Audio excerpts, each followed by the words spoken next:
Lord, I love you. We love you. We love you and we give you glory to God. Hallelujah. We love you and we give you glory. Hallelujah. We love you and we give you glory. Hallelujah. We thank you, Father. We thank you. Hallelujah. Praise the Lord. കർത്താവായ യേശുക്രിസ്തുവിന്റെ നാമത്തിലെ സ്നേഹവന്ദനം ഈ ശബ്ദ കാഴ്ചപരിധിയിലായിരിക്കുന്ന ഏവരെയും അറിയിക്കുകയാണ്. പ്രിയ സഹോദരങ്ങളെ,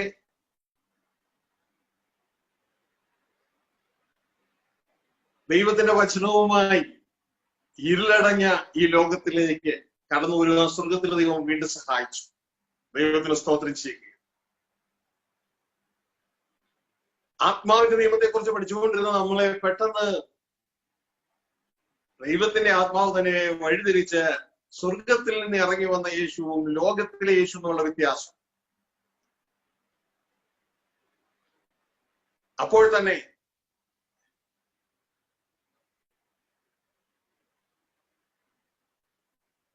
God split operation ഒരുമിച്ച് നമ്മൾ പഠിക്കുവാനായിട്ട് സ്വർഗത്തിലെ ദൈവം നമ്മളെ സഹായിച്ചു.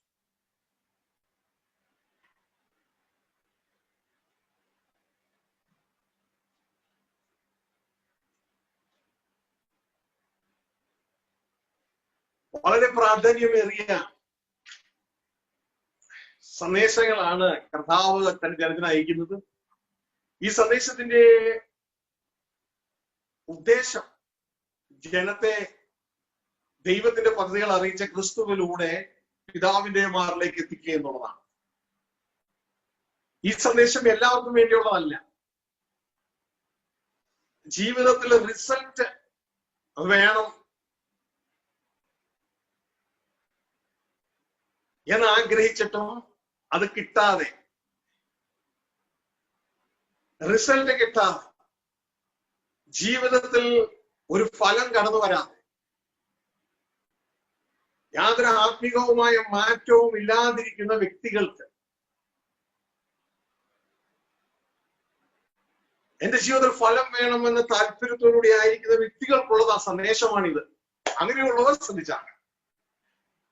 അല്ലാതെ ഏതെങ്കിലും മതക്കാരനോ ഗ്രൂപ്പുകാരനോ സംഘടനക്കാരനോ ആയിരിക്കുവാൻ ആഗ്രഹിക്കുന്ന വ്യക്തികൾക്കുള്ളതല്ല ഇത്.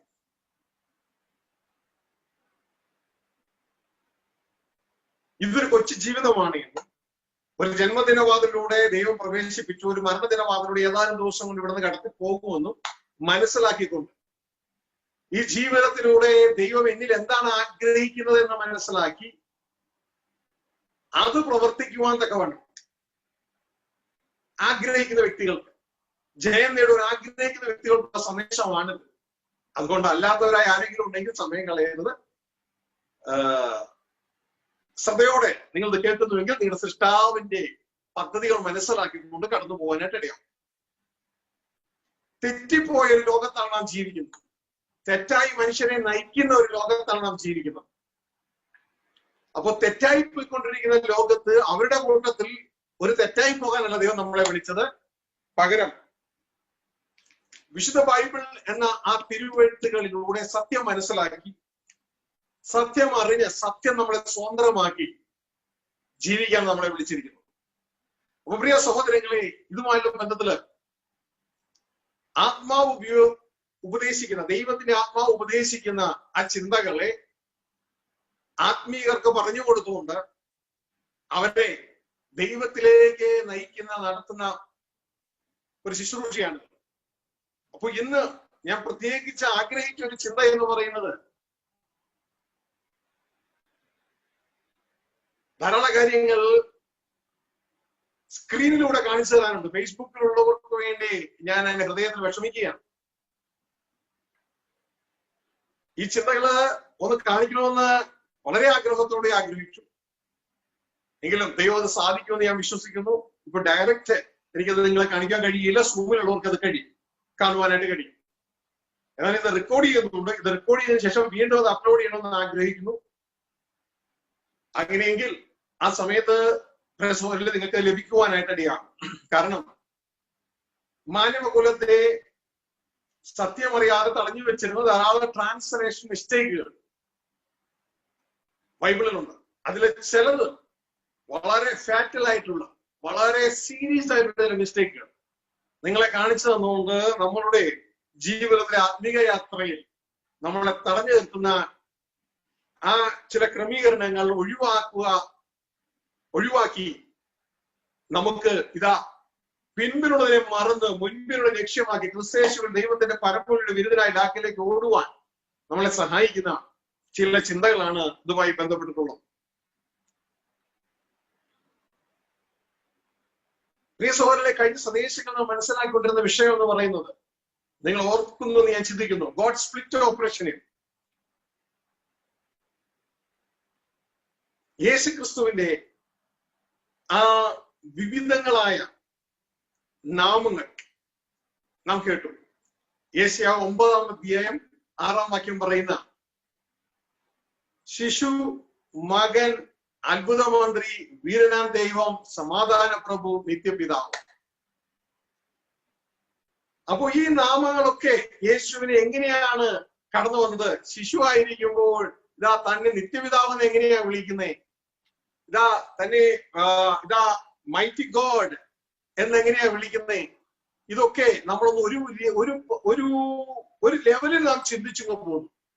കാരണം ഈ ചെറിയ സമയം കൊണ്ട് ആഴത്തിലേക്ക് നമുക്ക് പോകാൻ കഴിയുകയില്ല. യേശുക്രിസ്തു നേരത്തെ ഇതാ അനാദിയിൽ ദൈവമായിരുന്നുവെന്നും ദൈവത്തോട് കൂടെ ആയിരുന്നുവെന്നും അന്ന് താൻ ആ പിതാവിന്റെ ഉള്ളിലായിരുന്നുവെന്നും, എന്നാൽ ആദിയിൽ സൃഷ്ടിപ്പിലേക്ക് വന്നപ്പോ ദൈവമായിരുന്ന വ്യക്തിത്വം ഇതാ ദൈവപുത്രനായി ജനനം ഏറ്റെടുത്തുവെന്നും,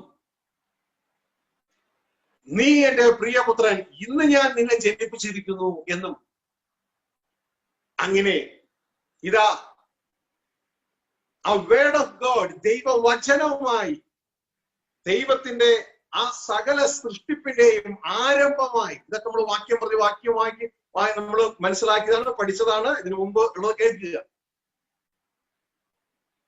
ദൈവ സൃഷ്ടിയുടെ ആരംഭമായി സകലത്തെയും ദൈവം തന്റെ പുത്രനായ ക്രിസ്തുവിലൂടെ ആ വചനത്തിലൂടെ സൃഷ്ടിച്ചുവെന്നും, സകലവും തന്റെ ശക്തിയുള്ള വചനത്താൽ നയിക്കുന്നുവെന്നും നടത്തുന്നുവെന്നും റെഗുലേറ്റ് ചെയ്യുന്നതും മാനേജ് ചെയ്യുന്നുവെന്നും, അങ്ങനെ ക്രിസ്തു ദൈവത്തിന്റെ മാനേജിങ് ഹാൻഡ് ആണെന്നും നാം മനസ്സിലാക്കി.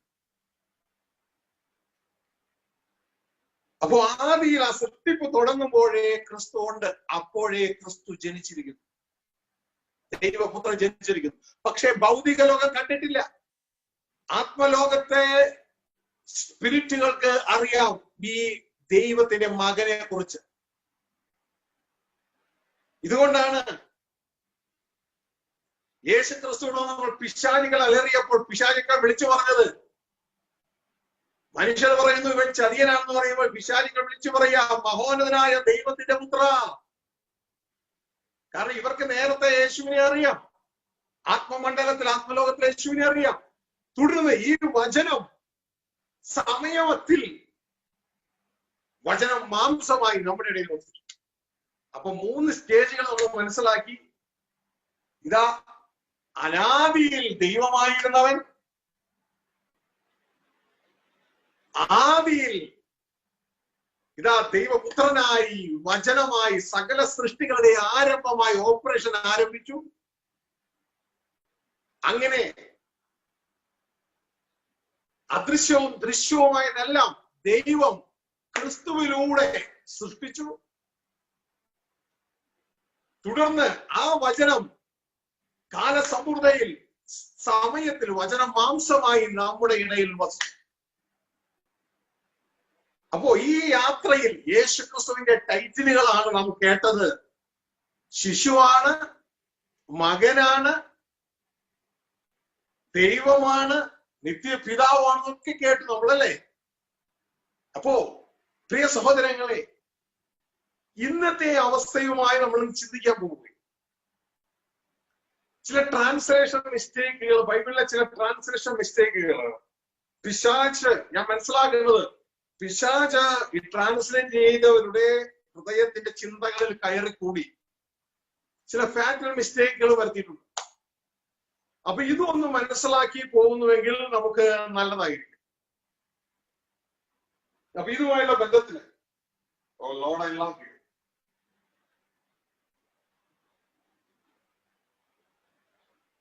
നമുക്ക്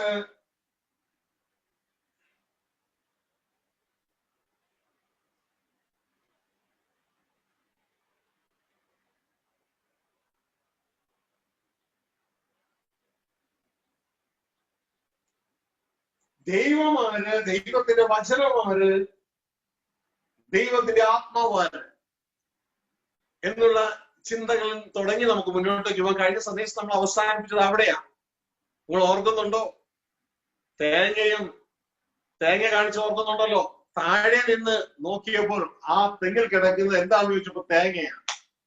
അപ്പൊ താഴെ നിന്ന് നോക്കിയാൽ ആ കാണുന്ന ആ ഫലം തേങ്ങയാണ്. എന്നാൽ അകത്തേക്ക് കയറി നോക്കിയപ്പോ, അല്ലെങ്കിൽ ആ തേങ്ങ ഇട്ടിട്ട് അതിന് രണ്ടായിട്ട് മുറിച്ച് നോക്കിയപ്പോൾ അതിന്റെ ഉള്ളില് വെള്ള മാത്രമേ ഉള്ളൂ തേങ്ങ. നാം കഴിഞ്ഞ സന്ദേശങ്ങൾ അത് കേട്ടതാ. അപ്പോ താഴെ നോക്കിയപ്പോൾ ആ വെള്ളയും തൊണ്ടും, അതായത് ചകിരിയും തേങ്ങാ വെള്ളവും കൂടിയ ഏക തേങ്ങ താഴെ നോക്കുമ്പോൾ. അപ്പോ ഇതേ രീതിയിൽ നമ്മൾ ഭൂമിയിൽ നിന്നുള്ള നമ്മളുടെ ഒരു കാഴ്ചപ്പാട് കാണുമ്പോൾ ഇതാ പിതാവും പുത്രനും പരിശുദ്ധാത്മാവുമായ ഏകദൈവം. എന്നാൽ ഇനിയും ഭൂമിയിലുള്ളതല്ല, ഉയരത്തിലുള്ളത് തന്നെ ചിന്തിപ്പിക്കും. ഉയരത്തിലേക്ക് ചെന്ന് ആത്മീകമായ വളർച്ചയിലേക്ക് കടന്നു വരുമ്പോ, ഉയരത്തിലേക്ക് നമ്മൾ നോക്കുമ്പോ ആ തേങ്ങ ഒന്ന് പൊതിച്ച് അതിനെ ഒന്ന് വെട്ടി നോക്കുമ്പോ അതിനുള്ളൊരു വെള്ളമുണ്ട്. ആ വെള്ളം മാത്രമാണ് തേങ്ങ. ആ ഗോഡ് ഹെഡിന്റെ ഉള്ളിലേക്ക് നമ്മൾ ചെന്ന് കഴിയുമ്പോൾ അവിടെ നമ്മൾ കാണും, യേശു പറയുന്നു, ഇതാ ഏക സത്യദൈവമായ നിന്നെയും നീ അയച്ച എന്നെയും അറിയുന്ന നിത്യജീവൻ. അപ്പൊ യേശു ഒരിക്കലും നുണ പറയത്തില്ല എന്ന് നമുക്കറിയാം. അപ്പൊ യേശു പറയാണ്, അതിന്റെ ഉള്ളിലേക്ക് വരുമ്പോൾ പിതാവ് മാത്രമാണ് ദൈവം. അപ്പൊ യേശുവെ അങ്ങ് ആരാണ്? അങ്ങ് വചനമല്ലേ? അതെ. പരിശുദ്ധാത്മാവ് ആരാണ്? പരിശുദ്ധാത്മാവ് ദൈവത്തിന് പുറപ്പെടുന്നതല്ലേ? അതെ. രണ്ടും യഹോവയാം ഏക ദൈവത്തിന്റെ ഭാഗങ്ങളാണ്. കഴിഞ്ഞ സന്ദേശം നാം കേട്ടു, ഇതാ ഞാൻ എന്റെ വലത് കൈ കൊണ്ട് വെള്ളം എടുത്ത് കുടിച്ചു. അത് എന്റെ ഷാജി എന്ന് എന്റെ വലത് കൈയായി ചെയ്തു. ഞാൻ എന്റെ ഇടത് കൈ കൊണ്ട് ഈ ബൈബിൾ എടുത്തു.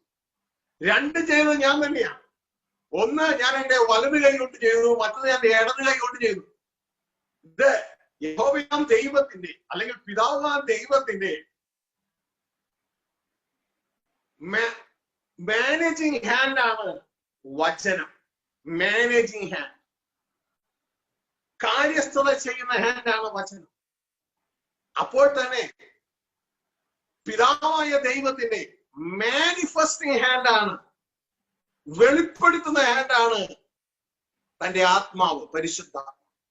രണ്ടും ഒരൊറ്റ ദൈവത്തിന്റെ ഭാഗങ്ങളാണ്, ഇടത് കൈയും വലത് കൈയും എന്നതുപോലെ. ദൈവം ഒന്നേ ഉള്ളൂ. ഇത് എന്റെ കൈ ഒരു വ്യക്തിയായിട്ടല്ല പ്രവർത്തിക്കുന്നത്, വലത് കൈ ഇടത് കൈ വ്യക്തിയായിട്ടല്ല പ്രവർത്തിക്കുന്നത്, എന്റെ തന്നെ ഭാഗമായിട്ടാണ്. പക്ഷെ ദൈവത്തെ സംബന്ധിച്ച് പറയുമ്പോൾ അത് വ്യക്തികളായിട്ട് പ്രവർത്തിക്കും, വ്യക്തികളായിട്ട് പ്രവർത്തിക്കും. രണ്ടും ഒരു ദൈവത്തിന്റെ ഭാഗങ്ങൾ തന്നെ. അപ്പൊ പ്രിയ സഹോദരങ്ങളെ, ഈ ഭാഗങ്ങൾ നമ്മൾ കഴിഞ്ഞ സന്ദേശത്തിൽ ചിന്തിച്ചു. എങ്കിലും സൂമിൽ കടന്നു വരുന്നവർക്ക് ഒരു ചിത്രത്തിലൂടെ ഇവിടെ നിങ്ങൾക്ക് കാണാനായിട്ട് കഴിയും. നിങ്ങൾക്ക് കാണാം, ഒരു മനുഷ്യൻ എങ്ങ് കാണുന്നു, മനുഷ്യന്റെ ഇടതും വലതും. ഇതോടെ മനുഷ്യനല്ല ദൈവം, എന്നാൽ ഇത് ഒരു മനസ്സിലാക്കാൻ തക്കവണ്ണം അതിന്റെ നടുവില് യഹോവ എന്ന് പേര് കൊടുത്തിരിക്കുന്നത് കാണാം. അതിന്റെ നടുവിൽ യഹോവ എന്ന പേര്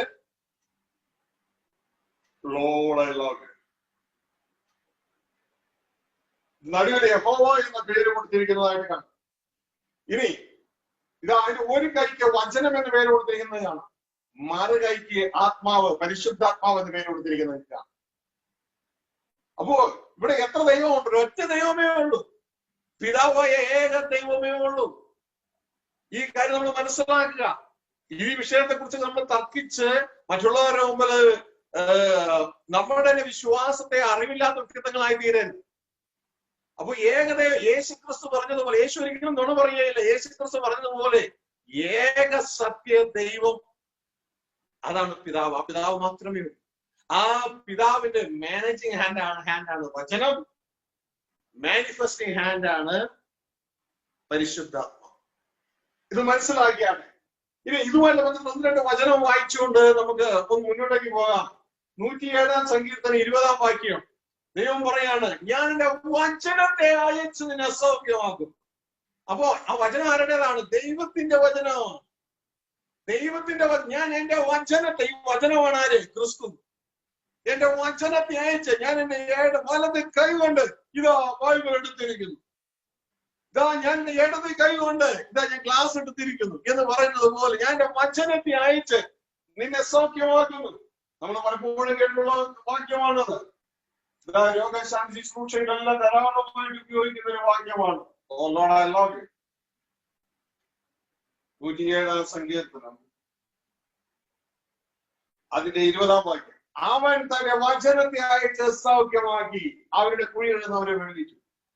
അവൻ തന്റെ വചനത്തെ, ആരാ അവൻ? ഏക സത്യ ദൈവമായ പിതാവ് യഹോവയാ ദൈവം തന്റെ വചനത്തെ, തന്റെ ക്രിസ്തുവിനെ അയച്ച് സൗഖ്യമാക്കി. ഹല്ലേലൂയ. അപ്പൊ പ്രിയ സഹോദരങ്ങളെ, ഇതാ ഇനി അടുത്ത വാക്യം യോഹന്നാൻ 14:16. അവിടെ ക്രിസ്തു പറയുകയാണ്, ഞാന് പിതാവിനോട് പ്രാർത്ഥിക്കും, ഞാൻ പിതാവിനോട് ചോദിക്കും, അവൻ സത്യത്തിന്റെ ആത്മാവെന്ന മറ്റൊരു കാര്യസ്ഥനെ എന്നേക്ക് നിങ്ങളോട് ഇരിക്കേണ്ടത് നിങ്ങൾക്ക് തരും. ശ്രദ്ധിച്ചേ, ഞാൻ പിതാവിനോട് പ്രാർത്ഥിക്കുമ്പോൾ പിതാവ് എന്ത് ചെയ്യും? മറ്റൊരു കാര്യസ്ഥനെ. എന്താണ് കാര്യസ്ഥൻ? കാര്യങ്ങൾ സ്ഥാപിച്ചെടുക്കുന്ന ആളാണ്. കാര്യങ്ങൾ സ്ഥാപിച്ചെടുക്കുന്ന ആളാണ് മറ്റൊരു കാര്യസ്ഥനെ. അപ്പൊ ഞാൻ ആരാണ്? ഞാനും കാര്യസ്ഥനാണ്. ഇതാ പരിശുദ്ധാത്മാവ് മറ്റൊരു കാര്യസ്ഥനാണ്. ആരും തരും? പിതാവ് തരും. ശ്രദ്ധിച്ചേ, നമ്മുടെ 2 കൈകൾ കണ്ടോ? ഇവരുടെ പേര് കാര്യസ്ഥന്മാർ. കാര്യങ്ങൾ സ്ഥാപിച്ചെടുക്കുന്ന വ്യക്തി. ഇന്ന് പല കാര്യങ്ങളും കുഞ്ഞുങ്ങളെ നിങ്ങൾ ചെയ്തില്ലേ? ആ കാര്യങ്ങളൊക്കെ സ്ഥാപിച്ചെടുത്ത യുവമാരല്ലേ? ഇവർ കാര്യസ്ഥന്മാരാ. നമ്മുടെ കാര്യങ്ങൾ നടത്തി സ്ഥാപിച്ചെടുക്കുന്നവരെ കാര്യസ്ഥന്മാരെ. മനസ്സിലായോ? ഇതാ പിതാവിന്റെ കാര്യങ്ങൾ ചെയ്യാനാണ് ഞാൻ വന്നത്, എന്നാൽ ഞാനിപ്പോ ഇതാ തിരിച്ചു പോവുകയാണ്. എന്നാൽ ഇനി അടുത്തത് പിതാവിന്റെ കാര്യങ്ങൾ ചെയ്യുവാൻ മറ്റൊരു കാര്യസ്ഥനെ പിതാവ് അയക്കും.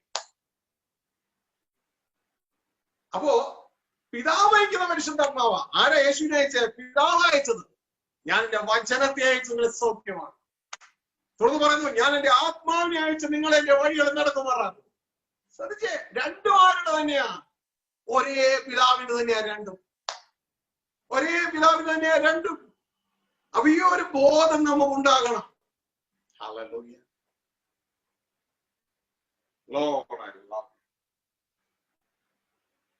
അത് ഞാൻ പിതാവിനോട് ചോദിക്കും, അവൻ സത്യത്തിന്റെ ആത്മാവെന്ന മറ്റൊരു കാര്യസ്ഥനെ, ലാംഗ്വേജ് കേട്ടാൽ തന്നെ അറിയാം, മറ്റൊരു കാര്യസ്ഥനെ. അവൻ പിതാവിന്റെ കാര്യങ്ങൾ സ്ഥാപിച്ചെടുക്കുന്ന വ്യക്തിത്വം. മറ്റൊരു കാര്യസ്ഥനെ എന്നേക്ക് നിങ്ങളുടെ കൂടി ഇരിക്കേണ്ടത് നിങ്ങൾ തോരും. അതാണ്, ആ വ്യക്തിത്വമാണ് പരിശുദ്ധാത്മാവ് നമ്മുടെ ഉള്ളിലുണ്ട്. നീ പറയാണ്, ആ പരിശുദ്ധാത്മാവ് എന്താ ചെയ്യണേ? അവിടെ എഴുതിയിരിക്കുകയാണ് യോഹന്നാൻ 14:13. സത്യത്തിന്റെ ആത്മാവ് വരുമ്പോഴോ അവൻ നിങ്ങളെ സകല സത്യത്തിലും വഴി നടത്തും. സത്യത്തിന്റെ ആത്മാവ് വരുമ്പോൾ എന്ത് ചെയ്യും? അവൻ നിങ്ങളെ സകല സത്യത്തിലും വഴി നടത്തും. സകല സത്യത്തിലും വഴി നടത്തും. അവൻ സ്വയമായി സംസാരിക്കുക, താൻ കേൾക്കുന്ന സംസാരിക്കുക, വരുവാനോട് നിങ്ങൾക്ക് അറിയിച്ചു തരികയും ചെയ്യും. അപ്പോ ഒരു വ്യക്തി നമുക്ക് എന്ത് ചെയ്തു? ഒരു വ്യക്തി നമുക്ക് കർത്താവ് യേശു ഭൂമിയിൽ കടന്നു വന്ന് ദൈവരാജ്യ സന്ദേശം പിതാവ് അറിയിച്ചത് അറിയിച്ചു. കാൽവരി ക്രൂശിൽ നമുക്ക് വേണ്ടി യാഗമായി നമ്മളെ രക്ഷിച്ചു, നമ്മളെ വീണ്ടെടുത്ത്, നമ്മളെ റിഡീം ചെയ്തു. അതൊരു കാര്യം, ദൈവത്തിന്റെ കാര്യസ്ഥ വേല. ഒരു കൈ ചെയ്തെടുക്കുന്നത് പോലെ വചനം ചെയ്തെടുത്തു. അപ്പോൾ തന്നെ ഇതാ അടുത്ത കാര്യസ്ഥനായിരിക്കുമോ, ഇതാ ഈ കൈ പറയാണ് വേറൊരു കൈ കൂടിയുണ്ട്, അത് വരുന്നുണ്ട്. അപ്പോ പരിശുദ്ധാത്മാവ് എന്ന കാര്യസ്ഥനായിരിക്കും, മറ്റൊരു കാര്യസ്ഥനായിരിക്കും. അങ്ങനെ പരിശുദ്ധാത്മാവ് എന്ന കാര്യസ്ഥൻ വന്നിട്ട് ഇനി എന്ത് ചെയ്യും? പരിശുദ്ധാത്മാവ് എന്ന കാര്യസ്ഥൻ വന്ന് നിങ്ങളെ സത്യത്തിൽ വഴി നടത്തും. പ്രിയ സഹോദരങ്ങളെ, ഇതെല്ലാം യേശയ്യാ പ്രവാചകന്റെ പുസ്തകത്തില് ഒരു പ്രവചനവാക്യവുമായുള്ള ബന്ധത്തിൽ എഴുതിയിട്ടുണ്ട്. യേശയ്യാ പ്രവാചകന്റെ പുസ്തകം 48-ാം അധ്യായം.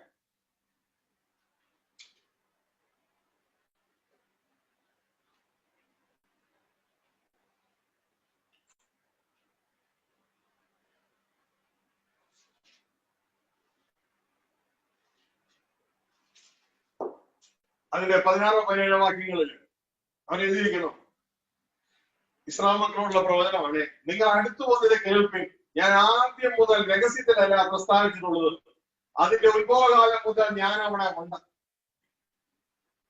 ഇപ്പോഴോ ശ്രദ്ധിക്കുക, യഹോവയായ കർത്താവ് എന്നെയും തന്റെ ആത്മാവിനെയും അയച്ചിരിക്കുന്നു. ഇപ്പൊ എത്ര പേര് നിങ്ങൾക്ക് അവിടെ കാണാം? യഹോവയായ കർത്താവ് എന്നെയും തന്റെ ആത്മാവിനെയും അയച്ചിരിക്കുന്നു. യഹോവ, ഇത് ക്രിസ്തുവിന്റെ വാക്കുകളായിട്ടാണ് കരുതപ്പെടുന്നത്, വചനത്തിന്റെ വാക്കുകൾ. യഹോവയായ കർത്താവ് എന്നെയും, അതായത് ക്രിസ്തുവിനെയും, പിന്നെ തന്റെ ആത്മാവിനെയും അയച്ചിരിക്കുന്നു. അപ്പൊ ഇവിടെ ഉദ്ദേശം എന്ന് പറയുന്നത് ഇതാ, തുടർന്ന് ആ യഹോവയായ കർത്താവ് എന്നെയും അയച്ചു, തന്റെ ആത്മാവിനെ അയച്ചു. എന്നെ, അതായത് ക്രിസ്തു ആരാണ്? ക്രിസ്തു അവിടെ വീണ്ടെടുപ്പുകാരനാണ്, നമ്മളെ വീണ്ടെടുക്കുന്ന വ്യക്തിയാണ്. പരിശുദ്ധാത്മാവ് ആരാണ്? നമ്മളെ നയിക്കുന്ന വ്യക്തിയാണ്. അവിടെ എഴുതിയിരിക്കുകയാണ്, യഹോവ രണ്ട് രീതിയിലോട് വെളിപ്പെടുകയാണ്. താഴെ വാക്യം, ഇസ്രായേലിന്റെ പരിശുദ്ധനും നിന്റെ വീണ്ടെടുപ്പുകാരനുമായ യഹോവ. വീണ്ടെടുക്കുന്ന ആരിലൂടെയാണ്? വചനത്തിലൂടെയാണ്, ക്രിസ്തുവിലൂടെയാണ്. യഹോവ ഇപ്രകാരം അരുളി ചെയ്തു, ശുഭകരമായി പ്രവർത്തിപ്പാൻ നിന്നെ അഭ്യസിപ്പിക്കുകയും നീ പോകേണ്ടുന്ന വഴിയിൽ നിന്നെ നടത്തുകയും ചെയ്യുന്ന. അപ്പൊ നിന്നെ നടത്തുന്ന ആരാണ്? യഹോവ തന്റെ ആത്മാവിലൂടെ, പരിശുദ്ധാത്മാവിലൂടെ നമ്മളെ നടത്തും. പ്രിയ സഹോദരങ്ങളെ, നമുക്ക് ഇവിടെ ആ ദൈവത്തിന്റെ, ഒരേ ഒരു ദൈവത്തിന്റെ രണ്ട് പ്രവർത്തനങ്ങളെ നമുക്കിവിടെ കാണാം. വചനത്തിലൂടെയുള്ള പ്രവർത്തനത്തെയും അപ്പോൾ തന്നെ ആത്മാവിലൂടെയുള്ള പ്രവർത്തനത്തെയും നമുക്കിവിടെ കാണാം. ഇസ്രായേലിന്റെ പരിശുദ്ധനും നിന്റെ വീണ്ടെടുപ്പുകാരനുമായ യഹോവ, വീണ്ടെടുപ്പുകാരൻ വചനമാണ്, ക്രിസ്തുവാണ്. യഹോവ ഇപ്രകാരം ചെയ്യുന്നു, ശുഭകരമായി പ്രവർത്തിപ്പാൻ നിന്നെ അഭ്യസിപ്പിക്കുകയും നീ പോകേണ്ടുന്ന വഴിയിൽ നിന്നെ നടത്തുകയും ചെയ്യുന്ന നിന്റെ ദൈവമായ. നീ പോകേണ്ടുന്ന വഴിയിൽ നിന്നെ നടത്തുന്നതാരാ? പരിശുദ്ധാത്മാവാണ്. പരിശുദ്ധാത്മാവിനെയാണ്, യഹോവയുടെ ആത്മാവ് അത്രേ പരിശുദ്ധാത്മാവ്. വീണ്ടെടുപ്പുകാരനായ വചനമാരുടേതാണ്, യഹോവയുടെ വചനമാണ്. യഹോവ തന്റെ വചനമായി ചെന്നിനെ സൗഖ്യമാക്കിയാണ്, നിന്നെ വീണ്ടെടുക്കുകയാണ്. കുഞ്ഞുങ്ങളെ എനിക്ക് മനസ്സിലായെന്ന് വിശ്വസിക്കുന്നു. ഞാൻ ഇങ്ങനെ അവിടെ നിന്ന് പോട്ടെ. Hallelujah. Oh Lord, I love you. അപ്പോ വചനവും പരിശുദ്ധാത്മാവും പിതാവായ യഹോവയായ എന്നു പേരുള്ള ഏക ദൈവത്തിന്റെ മാനേജിങ് ആൻഡ് മാനിഫെസ്റ്റിംഗ് ഹാൻഡ് ആണെന്ന് നമ്മൾ മനസ്സിലാക്കി. ഇതാ നിങ്ങൾക്ക് സ്ക്രീനിൽ കാണാൻ പറ്റുന്നത് the structure of the kingdom of God. എനിക്ക് ഫേസ്ബുക്കിലുള്ള ഒരു വലിയ സങ്കടമുണ്ട്, ഈ വളരെ ശ്രേഷ്ഠകരമായ ചിന്തകൾ എനിക്ക് കാണാൻ കഴിയുന്നില്ലല്ലോ. ഇതാ the structure of the kingdom of God. പ്രിയ സഹോദരങ്ങളെ, ദൈവരാജ്യത്തിന്റെ സ്ട്രക്ചർ നിങ്ങൾക്ക് ഇവിടെ കാണാം. ഇത് വ്യക്തമായിട്ട് മനസ്സിലാക്കണം. അങ്ങനെയെങ്കിൽ നിങ്ങൾക്ക് നിങ്ങളുടെ അറിവിലുള്ള കൺഫ്യൂഷനുകളെ ഒഴിവാക്കിയിട്ട് നിങ്ങൾക്ക് ആത്മമണ്ഡലത്തിൽ വളരുവാനായിട്ട് കഴിയും. യാത്ര ഒഴിവാക്കി, അതായത് കൺഫ്യൂഷൻസ് ഒഴിവാക്കി വളരുവാൻ കഴിയും. നിങ്ങൾക്ക് കാണാം, ഇതാ ഏറ്റവും മുകൾ ഭാഗത്തായിട്ട് നിങ്ങൾ കാണുന്നത് ഗോഡ് എന്ന് എഴുതിയിരിക്കുന്നു. അതിന്റെ താഴെ ക്രൈസ്റ്റ് എന്ന് എഴുതിയിരിക്കുന്നു. അതിന്റെ താഴെ മാൻ, അതിന്റെ താഴെ വുമൺ. ഇതാണ് ദൈവരാജ്യത്തിന്റെ സ്ട്രക്ചർ.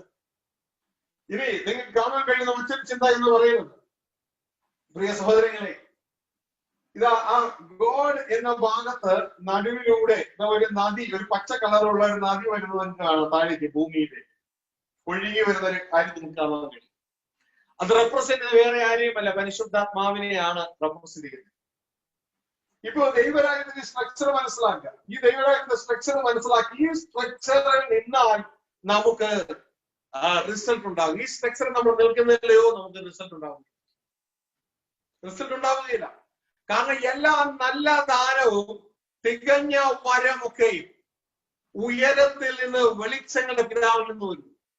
അത് വരുന്നത് പരിശുദ്ധാത്മാവിൽ നിന്നല്ല, അത് വരുന്നത് ക്രിസ്തുവിൽ നിന്നല്ല, അത് വരുന്നത് ഉയരത്തിൽ നിന്ന് വെളിച്ചങ്ങളുടെ പിതാവിൽ നിന്നാണ് വരുന്നത്. അപ്പോ സ്റ്റാർട്ടിംഗ് പോയിന്റ് മിസ്സായാൽ ബാക്കിയൊക്കെ മിസ്സായി. ഇന്ന് മനുഷ്യന്റെ സ്റ്റാർട്ടിംഗ് പോയിന്റ് മിസ്സാവുകയാണ്.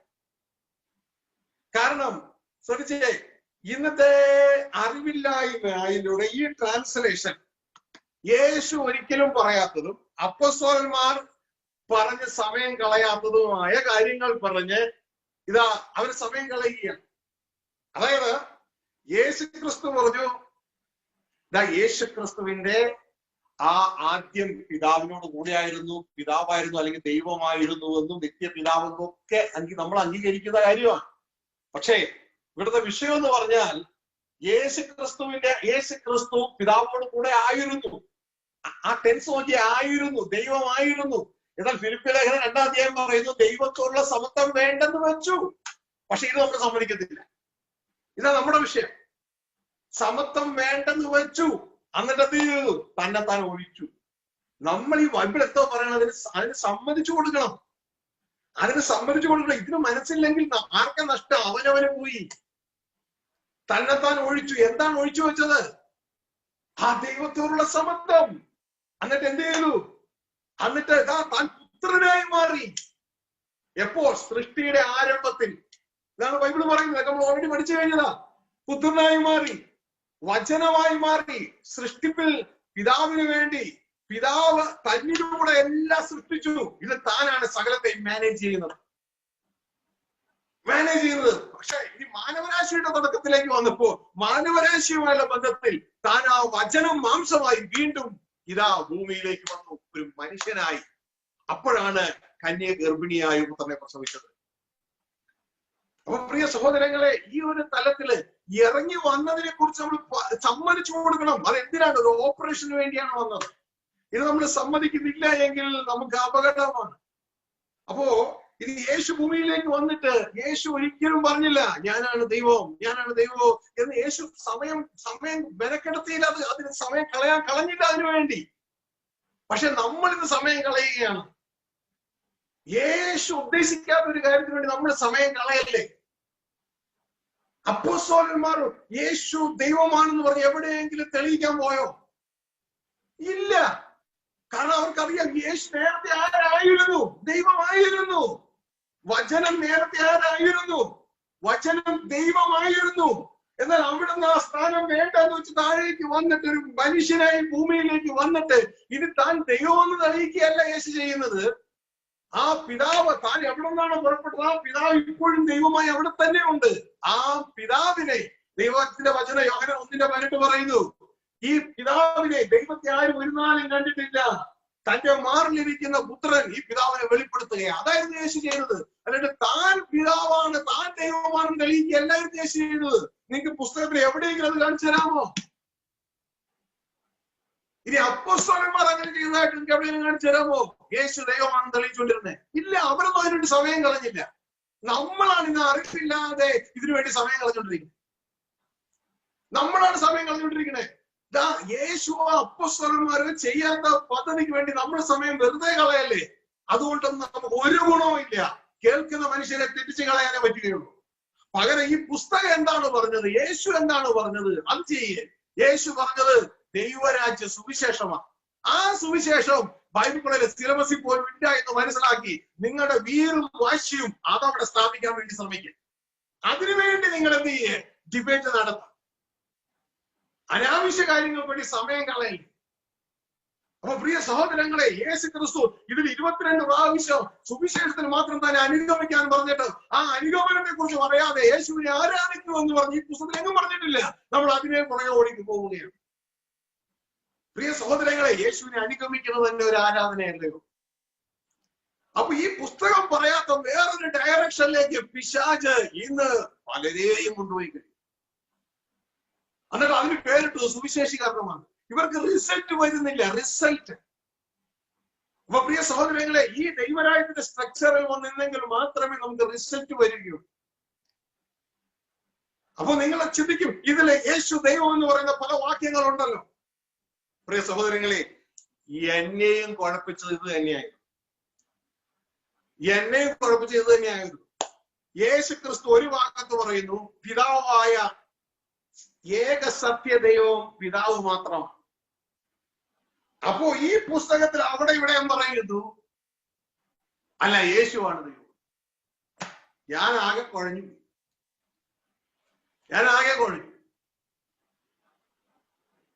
ഒരു ഭാഗത്ത് പൗലോസ് പറയുന്നു, പിതാവായ ഏക ദൈവമേ തന്നുകൊള്ളു. കുറച്ചു കഴിയുമ്പോൾ അതേ പൗലോസ് തന്നെ പറയുന്നു, യേശുവാണ് നമ്മുടെ മഹാദൈവം. ഞാൻ കുഴഞ്ഞു. നിങ്ങൾ കുഴഞ്ഞിട്ടുണ്ടെന്ന് അറിഞ്ഞുകൂടാ. വചനം പഠിക്കാൻ ആഗ്രഹിക്കുന്ന നിങ്ങൾ കുഴഞ്ഞു. എന്നാൽ തുടർന്ന് ദൈവത്തിന്റെ നമ്മളെ കുറിച്ചുള്ള ഉദ്ദേശവും ദൈവത്തിന്റെ ആത്മാവിന്റെ നടത്തിപ്പും കൂടി കടന്നു വന്നപ്പോ സ്വർഗത്തിലെ ദൈവം എനിക്ക് പറഞ്ഞ് മനസ്സിലാക്കി തന്നു.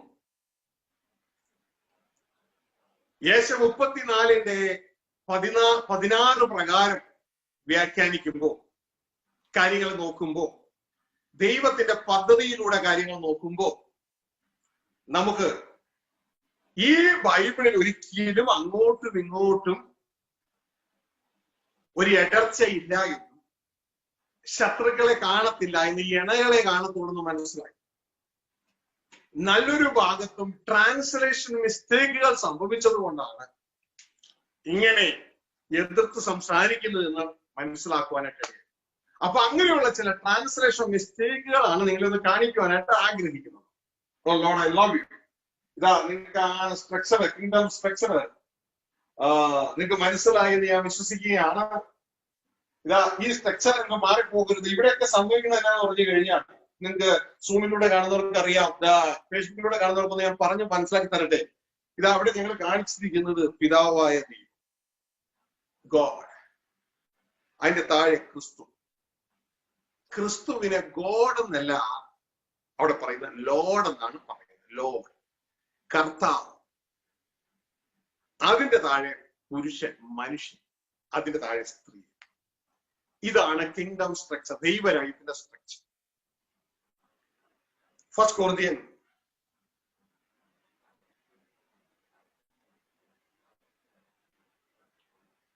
11-ാം അധ്യായം 3-ാം വാക്യത്തിൽ കാണാം, എന്നാൽ ഏത് പുരുഷന്റെയും തല ക്രിസ്തു. പുരുഷന്റെ തല ക്രിസ്തു, സ്ത്രീയുടെ തല പുരുഷൻ. സ്ത്രീയുടെ തല പുരുഷൻ. ഇനി ശ്രദ്ധിച്ചോട്ടോ, ക്രിസ്തുവിന്റെ തല ദൈവം. ഇത് പറയണ എവിടെയാ? ബൈബിളിലാണ്. പിടുത്തം കിട്ടിയോ? നേരത്തെ ദൈവത്തോട് കൂടെ ആയിരുന്നവൻ, ദൈവമായിരുന്നവൻ ആ സ്ഥാനം വേണ്ട എന്ന് വെച്ച് തന്നെത്താൻ ഒഴിച്ചു. ദൈവപുത്രനായി ഇന്ന് ഞാൻ നിന്നെ ജനിപ്പിച്ചിരിക്കുന്നു. പിന്നെ ആ പുത്രൻ എന്ത് ചെയ്തു? ഇതാ ആ വചനം മാംസമായി നമ്മുടെ ഇടയിൽ വസിച്ചു. അപ്പൊ ഈ ഒരു തലം നമ്മൾ മനസ്സിലാക്കുക. ഈ ഒരു യാത്ര, ക്രിസ്തുവിന്റെ യാത്ര നമ്മൾ മനസ്സിലാക്കുക. പിന്നെ നമ്മളെയും ക്രിസ്തുവിനെ ഏറ്റെടുത്ത് നമ്മളെ കൊണ്ട് തിരികെ പിതാവിലേക്ക് ചെല്ലും. അങ്ങനെ നമ്മൾ ആ ദൈവ കുടുംബത്തിന്റെ ഒരു ഭാഗമായി ക്രിസ്തുവിൽ തീരും. ഈ ദൈവിക ഓപ്പറേഷൻ നമ്മൾ മനസ്സിലാക്കുക. അപ്പോ ഇവിടെ ഈ ഒരു സ്ട്രക്ചർ നമ്മൾ മനസ്സിലാകുന്നില്ല എങ്കിൽ നമ്മളുടെ ആത്മീക യാത്രയിൽ നമ്മൾ പുരോഗതി പ്രാപിക്കുകയില്ല. അപ്പോ ഇതുമായുള്ള ബന്ധത്തില് ഈ കിങ്ഡം സ്ട്രക്ചർ നിങ്ങൾ മനസ്സിലാക്കുമ്പോൾ, ഇന്ന് ട്രാൻസ്ലേഷനുകളുടെ പദ്ധതി എന്ന് പറയുന്നത്, തെറ്റായ ട്രാൻസ്ലേഷനുകളുടെ പിശാച് ചെയ്യുന്നത് ഇതാ ക്രിസ്തുവിന്റെ തല ദൈവമെന്നല്ലേ, ക്രിസ്തുവിന്റെ തല ദൈവമെന്നല്ലേ, ആ ക്രിസ്തുവിനെ പിടിച്ച് അങ്ങ് ദൈവമാക്കിയിട്ട് യഥാർത്ഥ ദൈവത്തെ അങ്ങ് ഇല്ലാതെയാകും. അതായത് പിതാവിനെ അങ്ങ് മറയ്ക്കും. ദൈവം ഇല്ലാതെയാകുന്നില്ല, നമ്മുടെ ജീവിതത്തിൽ അങ്ങ് മറച്ചു കളയും. നമ്മുടെ ജീവിതത്തിൽ അങ്ങ് മറച്ചു കളയുമ്പോൾ നമുക്ക് പിന്നെ പിതാവിനെ കുറിച്ച് അറിയുന്നില്ല. എന്നാൽ യഥാർത്ഥ ക്രിസ്തു എന്താ ചെയ്യുന്നത്? ക്രിസ്തു യഥാർത്ഥത്തിൽ ചെയ്യുന്ന കാര്യം എന്ന് പറയുന്നത്, പിതാവിനെ ആരും കണ്ടിട്ടില്ല, തന്റെ മാറിലിരിക്കുന്ന പുത്രൻ ഇതാ പിതാവിനെ വെളിപ്പെടുത്തുകയാണ്. ഇതാണ് സ്വർഗത്തിൽ നിന്ന് വന്ന ക്രിസ്തു ചെയ്യുന്നത്. പക്ഷെ ഭൂമിയിലെ ക്രിസ്തുക്കൾ ഇതാ നല്ലൊരു പങ്കും പിതാവിനെ വെളിപ്പെടുത്തുന്നതേ ഇല്ല. പിതാവിനെ വെളിപ്പെടുത്തുന്നതാണ് ദൈവരാജ്യം. വെളിപ്പെടുത്തുന്നതേ ഇല്ല. പിതാവിനെ മറയ്ക്കുകയാണ്. താൻ തന്നെ അങ്ങ് പിതാവായി നിലകൊള്ളുകയാണ്. പ്രിയ സഹോദരങ്ങളെ, അതുകൊണ്ട് ഈ ഒരു സ്ട്രക്ചർ നമ്മൾ മനസ്സിലാക്കുക. പിതാവിൽ നിന്ന് ആരംഭിക്കുന്നു, പുത്രനിലൂടെ, അത് പുത്രനാണ് സകലത്തെയും വഹിക്കുന്നത്. സകല നാമത്തിന് ഉപരിയായ നാമം പുത്രന്റെ നാമമാണ്. Except one. Except one. പിതാവിന്റെ നാമത്തിന്റെ കീഴിലെ പുത്രന്റെ നാമമുള്ളൂ. എവിടെ പറയുന്നു? ബൈബിള് പറയുന്നു. ഹല്ലേലൂയ. സകലതും അവന്റെ കാൽ കീഴിലാക്കി. പക്ഷെ സകലത് കീഴാക്കി കൊടുത്തവൻ ഒഴികെ എന്ന അർത്ഥം. ഞാൻ പറയുന്നതല്ല കേട്ടോ, ബൈബിള് പറയുന്നത്. ഞാൻ ബൈബിള് പറയാത്ത പറയേക്ക് നിങ്ങൾ എന്നെ തിരുത്തണം. ശ്രദ്ധിച്ചേ, അത് നിങ്ങളെന്നെ സഹായിക്കുകയാണ്. ഹല്ലേലൂയ. ഇതാ അപ്പൊ ഈ ക്രിസ്തുവിനെ കൂടെ ഏറ്റവും മുഖത്തിലേക്ക് ആകുന്നു, പിതാവിനെ ക്യാൻസൽ ചെയ്യുന്നു. അത് പാടില്ല. ക്രിസ്തുവിന്റെ സ്ഥാനം ലോർഡ്, കർത്താവ് എന്നാണ്. ആ കർത്താവിന്റെ സ്ഥാനം കൊടുക്കുക. നമ്മൾ ആ ക്രിസ്തുവാകുന്ന തലയോളം വളരണം. അങ്ങനെ ആ വളർച്ചയിലാണ് നമ്മൾ പിതാവിനോട് ഒന്നാണ്. മനസ്സിലാവുന്നുണ്ടോ നിങ്ങൾക്ക്? ഹല്ലേലൂയ. തെറ്റായി പഠിപ്പിക്കുന്നത് മൂലം പ്രിയ സഹോദരങ്ങളെ നമ്മുടെ ജീവിതത്തിൽ റിസൾട്ട് വരികയും. ഇനി ഇതാ ഈ ഒരു സ്ട്രക്ചർ, ഇതാ പുരുഷൻ സ്ത്രീയുടെ തല, പുരുഷന്റെ തല, ക്രിസ്തുവിന്റെ തല ദൈവം എന്ന് ബൈബിൾ പറയുന്നു. അത് നമ്മൾ അംഗീകരിക്കുക. അതിനെ അംഗീകരിക്കാതെ ഞാൻ ക്രിസ്തുവാണ് ദൈവം എന്ന് പറഞ്ഞുകൊണ്ട് ഞാൻ എന്റെ സമയം മുഴുവൻ കളഞ്ഞുകൊണ്ട് ഒരു ഗുണവുമില്ല. ക്രിസ്തുവോ അപ്പസ്തലന്മാരോ അങ്ങനെ ഒരു പരിപാടിക്കേ പോയിട്ടില്ല. നമ്മളോട് വിശ്വസിക്കാൻ പറഞ്ഞത് ക്രിസ്തുവിനെ ദൈവം എന്ന് വിശ്വസിക്കാനല്ല പറഞ്ഞത്. ഇതാ റോമാലേഖനം 10:9 വാക്യം പറയുന്നു, ഇതാ ക്രിസ്തുവിനെ കർത്താവെന്ന് ലോർഡെന്ന് വിശ്വസിക്കുക. ഞാൻ പറയുന്നത് തെറ്റാണോ? എന്നിട്ട് ദൈവം അവനെ മരിച്ചവർ ഉയർത്തെഴുന്നേൽപ്പിച്ചു എന്ന് നമ്മൾ വാഗോണ്ടേക്ക് പറയും. അത് ക്രിസ്തുവിനെ കർത്താവ് എന്ന് വാഗോണ്ട് പറയണം, ദൈവം എന്നല്ല, കർത്താവ് എന്ന് വാഗോണ്ട് പറയണം. പിന്നെ ശ്രദ്ധിച്ചേ, ദൈവം ക്രിസ്തുവിനെ, ഈ കർത്താവിനെ മരിച്ചവരുടെ ഉയർത്തെഴുന്നേൽപ്പിച്ചു എന്ന് നാം വിശ്വസിക്കുകയും വേണം. ഇങ്ങനെയല്ലയോ ബൈബിൾ? ഞാൻ പറഞ്ഞ തെറ്റാണെങ്കിൽ ഒന്ന് വായിച്ചു നോക്കാം. തെറ്റാണെങ്കിൽ വേണം. റോമാലേഖനം 10:9 യേശുവിനെ ദൈവം എന്ന് വായുകൊണ്ട് ഏറ്റു പറയുകയും ദൈവം അവനെ മരിച്ചവർക്ക് ഉയർത്തെഴുന്നേൽപ്പിച്ചു എന്ന് ഹൃദയം വിശ്വസിക്കുകയും ചെയ്താൽ നിരക്ഷിക്കപ്പെടുമെന്നാണോ? യേശുവിനെ കർത്താവ് എന്ന് വായുകൊണ്ട് ഏറ്റു പറയുകയും ദൈവം അവനെ മരിച്ചവർക്ക് ഉയർത്തെഴുന്നേൽപ്പിച്ചു എന്ന് ഹൃദയം വിശ്വസിക്കുകയും ചെയ്താൽ രക്ഷിക്കപ്പെടുമെന്നാണോ നിങ്ങളുടെ ബൈബിളിൽ? ഞാൻ പറഞ്ഞത് തെറ്റുണ്ടെങ്കിൽ നിങ്ങൾ എന്നെ തിരുത്തണം. എന്നെ സഹായിക്കാൻ നിങ്ങൾ അത് വഴി ചെയ്യുന്നു. നമുക്ക് അകപ്പാടിയുള്ള പ്രകാശം ഈ വിശുദ്ധ ബൈബിൾ. തെറ്റായാൽ നമുക്ക് റിസൾട്ട് വരുന്നില്ല, ശരിയാണെങ്കിൽ റിസൾട്ട് വരും. ശ്രദ്ധിച്ചേ, യേശുവിനെ കർത്താവ് എന്ന് വാഗോണ്ട് ഏറ്റു പറയും, ദൈവം അവനെ മരിച്ചവർക്ക് ഉയർത്തെഴുന്നേൽപ്പിച്ചു. അപ്പൊ യേശുവിനെ നമ്മൾ ആരെന്നാണ് പറയണം? ബൈബിൾ പറയും കർത്താവ്, ലോർഡ്, കുര്യോസ്, കർത്തൃത്വം നടത്തുന്നവൻ, നമ്മുടെ തല എന്ന് നമ്മൾ ഏറ്റു പറയണം. പക്ഷെ ക്രിസ്തുവിന്റെ മുകളിൽ വേറൊരു തലയുണ്ട്, ആ തലയാണ് ദൈവം. ഇത് മറന്നുപോകും. നമ്മളുടെ പഠിപ്പിക്കലിന്റെ കൂടുതൽ കൊണ്ട് നമ്മൾ ക്രിസ്തുവിനെ പഠിച്ച് ആ ദൈവത്തിന് സ്ഥാനം കൊടുത്തു, ഇനി അതിന് മുകളിലേക്ക് വേറെ ആരുമില്ല. അങ്ങനെയല്ല ബൈബിള് പറയുന്നത്. ഇത് വ്യക്തതയോടെ മനസ്സിലാക്കിയ അങ്ങനെയല്ല ബൈബിള് പറയുന്നത്. തെറ്റായി പഠിക്കരുത്, പഠിക്കുമ്പോൾ ശരിയായി പഠിക്കും. ഞാൻ നിങ്ങളെ പഠിപ്പിക്കുന്നത് തെറ്റാണെങ്കിൽ ഈ ബൈബിളിലെ വചനം കൊണ്ട് എന്നെ തിരുത്തും. Be open. നമ്മൾ ഓപ്പൺ ആയിരിക്കും. തെറ്റായി പഠിപ്പിച്ചിട്ട് മറ്റു മതസ്ഥരുടെയൊക്കെ മുമ്പില് പ്രത്യേകിച്ച് സുവിശേഷ വിരോധികളുടെ മുമ്പിൽ നമ്മൾ തന്നെ അപഹാസ്യമായി മാറുകയാണ്. അങ്ങനെയല്ല വേണ്ടത്. അപ്പൊ പ്രിയ സഹോദരങ്ങളെ, ഈ ഒരു തലം മാറിപ്പോകരുത്. ഈ സ്ട്രക്ചർ, കിങ്ഡം സ്ട്രക്ചർ നമ്മുടെ ഹൃദയത്തിൽ എപ്പോഴും ഉണ്ടായിരിക്കും. ഇനി വളരെ പ്രധാനപ്പെട്ട മറ്റൊന്നാണ് പറയാനുള്ളത്. സ്ക്രീൻ ഇല്ലാത്തതുകൊണ്ട് എനിക്ക് വലിയ ബുദ്ധിമുട്ടുണ്ട്. ഇത് പറഞ്ഞ് നിങ്ങൾ മനസ്സിലാക്കി തരാം. ശ്രദ്ധിച്ചേ, ഇത് ചില കൺഫ്യൂസിങ് വേർഡുകൾ സ്ക്രീനിൽ കൊടുത്തിട്ടുണ്ട്. ആകെപ്പാടെ നമ്മളെ കൺഫ്യൂസ് ചെയ്യുന്ന വേർഡുകളാണ്.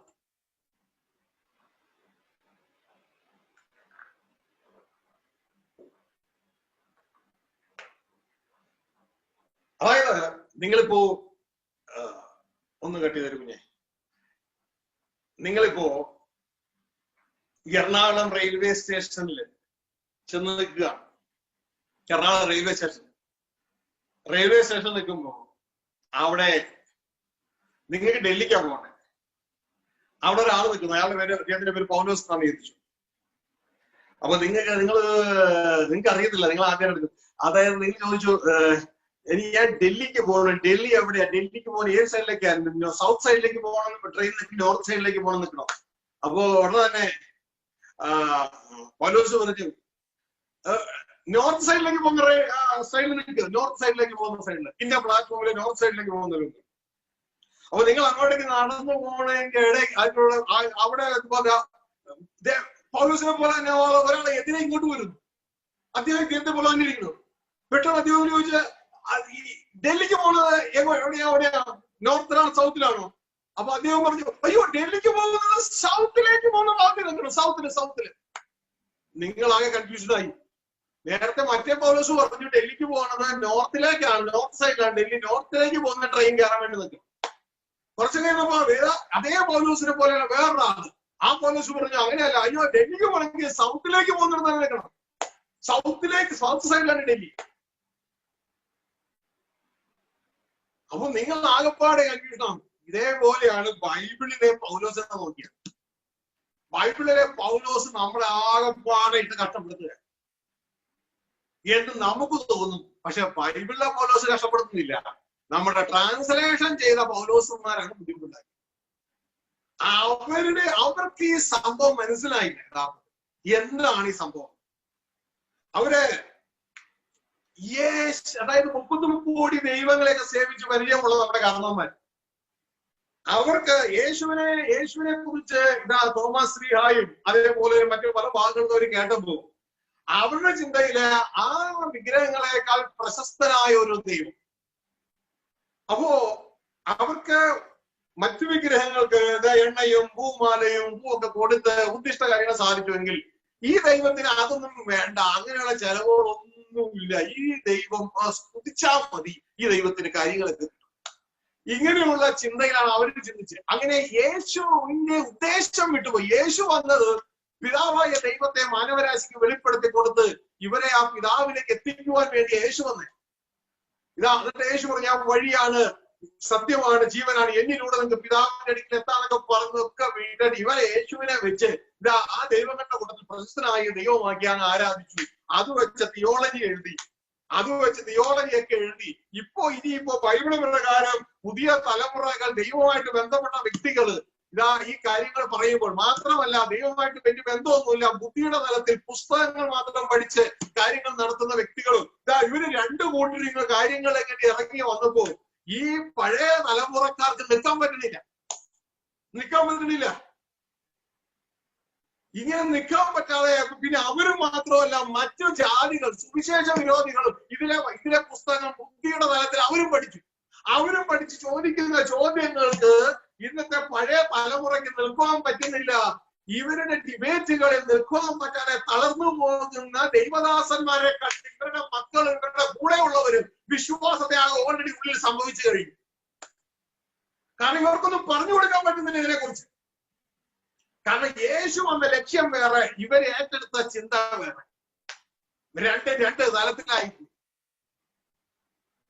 യേശു വന്നതിന്റെ ഉദ്ദേശം വേറെ. യേശു പറയുകയാണ്, യേശു പറയുന്നൊരു കാര്യം എന്ന് പറയുന്നത് പിശാചിന്റെ പ്രവർത്തികളെ തകർക്കാനല്ലോ മനുഷ്യപുത്രൻ പ്രത്യക്ഷനായത്. ഇവരാരറിഞ്ഞു പിശാചിന്റെ പ്രവൃത്തി എന്താണ്? ഇവര് ചിന്തിച്ചത് എനിക്ക് അന്യവസ്ത്രാദി സർവ നന്മകൾ എന്ന് പറഞ്ഞിട്ട് ഇവരങ്ങ് പാടിക്കൊണ്ടിരിക്കുക. യേശു വന്നത് ഇതൊന്നും തരാൻ വേണ്ടിയല്ലെന്നേ.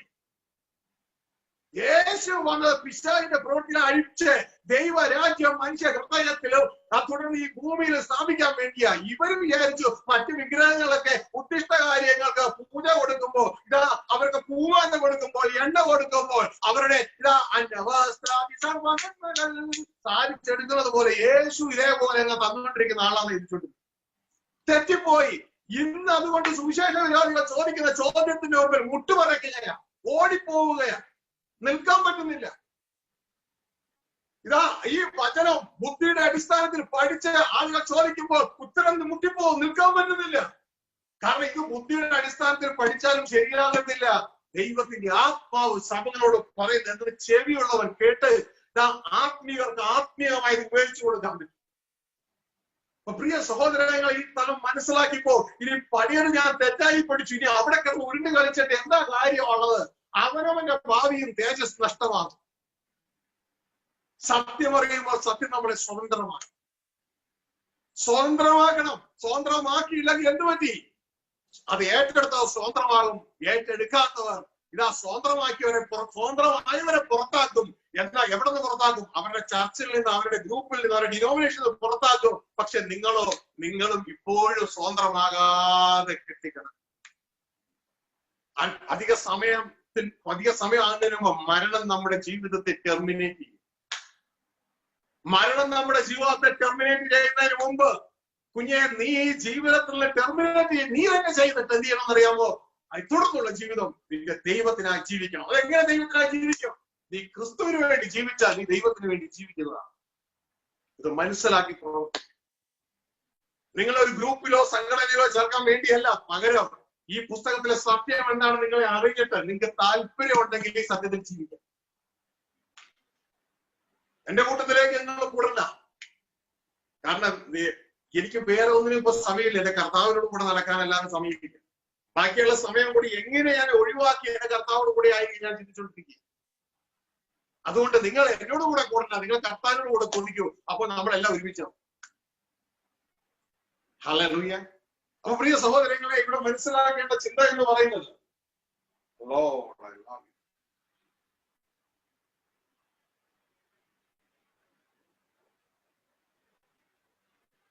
നമുക്ക് എല്ലാ ട്രാൻസ്ലേഷൻ മിസ്റ്റേക്കും ചിന്തിക്കാൻ പറ്റുന്ന എനിക്ക് തോന്നുന്നില്ല. എങ്കിലും ഒരെണ്ണമെങ്കിലും ചിന്തിക്കുക. അത് ആ ട്രെയിൻ കയറാൻ നിൽക്കുമ്പോൾ കൺഫ്യൂഷൻ ഉണ്ടാകുന്നത് പോലെ ഉള്ള ചില ക്രമീകരണങ്ങളാണ് ഞാൻ സ്ക്രീനിലേക്ക് വീണ്ടും കൊണ്ടുവരാം.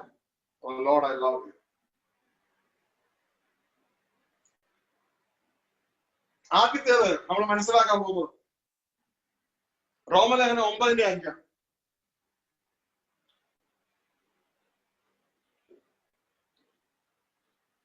അവിടെ പറയുന്നു, ഇത് സ്ക്രീനിൽ എനിക്ക് കാണാട്ടോ. പിതാക്കന്മാരും അവർക്കുള്ളവർ തന്നെ, ജഡപ്രകാരം ക്രിസ്തുവും അവരിൽ നിന്നല്ല ഉത്ഭവിച്ചത്. അനുസരിച്ചോട്ടോ, യേശുവിനെ ദൈവമാക്കുകയാണ് അവിടെ രംഗം. അവൻ സർവത്തിനും മീതെ ദൈവമായി എന്നേക്കും വാഴ്ത്തപ്പെട്ടു. ഈ വചനം കേട്ടാൽ ഞാനല്ല, നിങ്ങൾ എല്ലാവരും കേൾക്കണം. ശ്രദ്ധിച്ചേ, പിതാക്കന്മാരും അവർക്കുള്ളവർ തന്നെ, ജഡപ്രകാരം ക്രിസ്തു അവനിൽ നിന്നല്ല ഉത്ഭവിച്ചത്. അവൻ സർവത്തിനും മീതെ ദൈവമായി എന്നേക്കും വാഴ്ത്തപ്പെട്ടവൻ. ആ വചനത്തിൽ തന്നെ ചില മിസ്റ്റേക്കുകൾ കാണാം. ഈ ദൈവമായി വാഴ്ത്തപ്പെട്ടവൻ, നമ്മുടെ ഈ അൽഫോൻസാമയെ വാഴ്ത്തപ്പെട്ടവളായി ആക്കിയില്ലേ എന്നതുപോലെ. ശ്രദ്ധിച്ചേ, ഇതേപോലെ പലരെയും നമ്മൾ ഇടയ്ക്കിടയ്ക്ക് സഭ കൊണ്ടുപോയിട്ട്, ഞാൻ കത്തോലിക്ക സഭയിൽ ജനിച്ചു വളർന്നതാണ്, ഇതാ സഭ കൊണ്ട് ഇടയ്ക്കിടയ്ക്ക് വാഴ്ത്തപ്പെട്ടവനായിട്ട് പ്രത്യേകം. ഇതാ അവിടെയും ഇവിടെ യേശുവിനെ ദൈവമായി വാഴ്ത്തപ്പെടുത്തിയിരിക്കുന്നു. പ്രിയ സഹോദരങ്ങളെ, അപ്പോ ഇത് ഇപ്പൊ നേരത്തെ ഇവിടെ കേൾക്കുകയാണ്. ഇതാ ഒരു പൗലോസിനോട് ചോദിച്ചപ്പോ ഡൽഹിക്ക് പോകുന്നത് എങ്ങോട്ടേക്കാണെന്ന് ചോദിച്ചപ്പോ പുള്ളി പറഞ്ഞു സൗത്തിലേക്ക് പോകും. ഇതിപ്പോ അടുത്ത വചനത്തിലേക്ക് നേരെ ഓപ്പോസിറ്റ് അടുത്ത വചനം എഴുതിയിരിക്കുന്നത് കാണാം. സ്ക്രീനില് ഫേസ്ബുക്കുകാർക്ക് സ്ക്രീൻ ഇപ്പൊ കിട്ടാത്തത് കൊണ്ട് നിങ്ങൾക്ക് ദൈവം അനുവദിക്കുകയും രണ്ടാമത് അപ്ലോഡ് ചെയ്യും. അപ്പൊ നിങ്ങൾക്ക് കാണാം. ഇതാ നേരെ അടുത്ത വാക്യം 1 Corinthians 11:3. ഇപ്പൊ റോമലേഖനം പൗലോസ് എഴുതി കേട്ടോ. ഇനി അടുത്ത പൗലോസ് എഴുതിയിരിക്കുകയാണ് 1 Corinthians 11:3. അവിടെ എന്നാൽ ഏത് പുരുഷന്റെയും തല ക്രിസ്തു, സ്ത്രീയുടെ തല പുരുഷൻ, ക്രിസ്തുവിന്റെ തല ദൈവം എന്ന് നിങ്ങൾ അറിയണം എന്ന് ഞാൻ ആഗ്രഹിക്കുന്നു. അപ്പൊ ഇവിടെ പൗലോസ് പറയുന്നു ക്രിസ്തുവിന്റെ തല ആരാണ്? ദൈവമാണ്. കൊറിന്ത്യ ലേഖനത്തിൽ പൗലോസ് പറയുന്നു ക്രിസ്തുവിന്റെ തല ദൈവം. എന്നാൽ റോമലേഖനത്തിൽ പൗലോസ് പറയുന്നു ക്രിസ്തുവാണ് ദൈവം. ആകപ്പാടി പൗലോസും പ്രശ്നം ഉണ്ടാക്കി. ഇതിൽ ഏതാ നമ്മൾ വിശ്വസിക്കണ്ടേ? വേറെ ഭാഗത്ത് എല്ലായിടും ദൈവത്തിന് വചനം പറയുന്നു ഒറ്റ ദൈവം ഉണ്ടെന്നാണ്. ഇവിടെ പറയുന്നു റോമലേഖനത്തിലെ പൗലോസ് പറയുകയാണ് ക്രിസ്തു സർവത്തിനും മീതെ ദൈവമായി എന്നേക്കും വാഴ്ത്തപ്പെട്ടവൻ. നിങ്ങൾക്ക് ബൈബിൾ ഉണ്ടല്ലോ അല്ലെ? ഫേസ്ബുക്കിൽ ബൈബിൾ ശ്രദ്ധിച്ചാൽ സർവത്തിനും മീതെ ദൈവമായി എന്നേക്കും വാഴ്ത്തപ്പെട്ടവൻ. അതേ പൗലോസ് കൊറിന്ത്യ ലേഖനത്തിലേക്ക് വന്ന് പറയാണ് ക്രിസ്തുവിന്റെ തലയാണ് ദൈവം.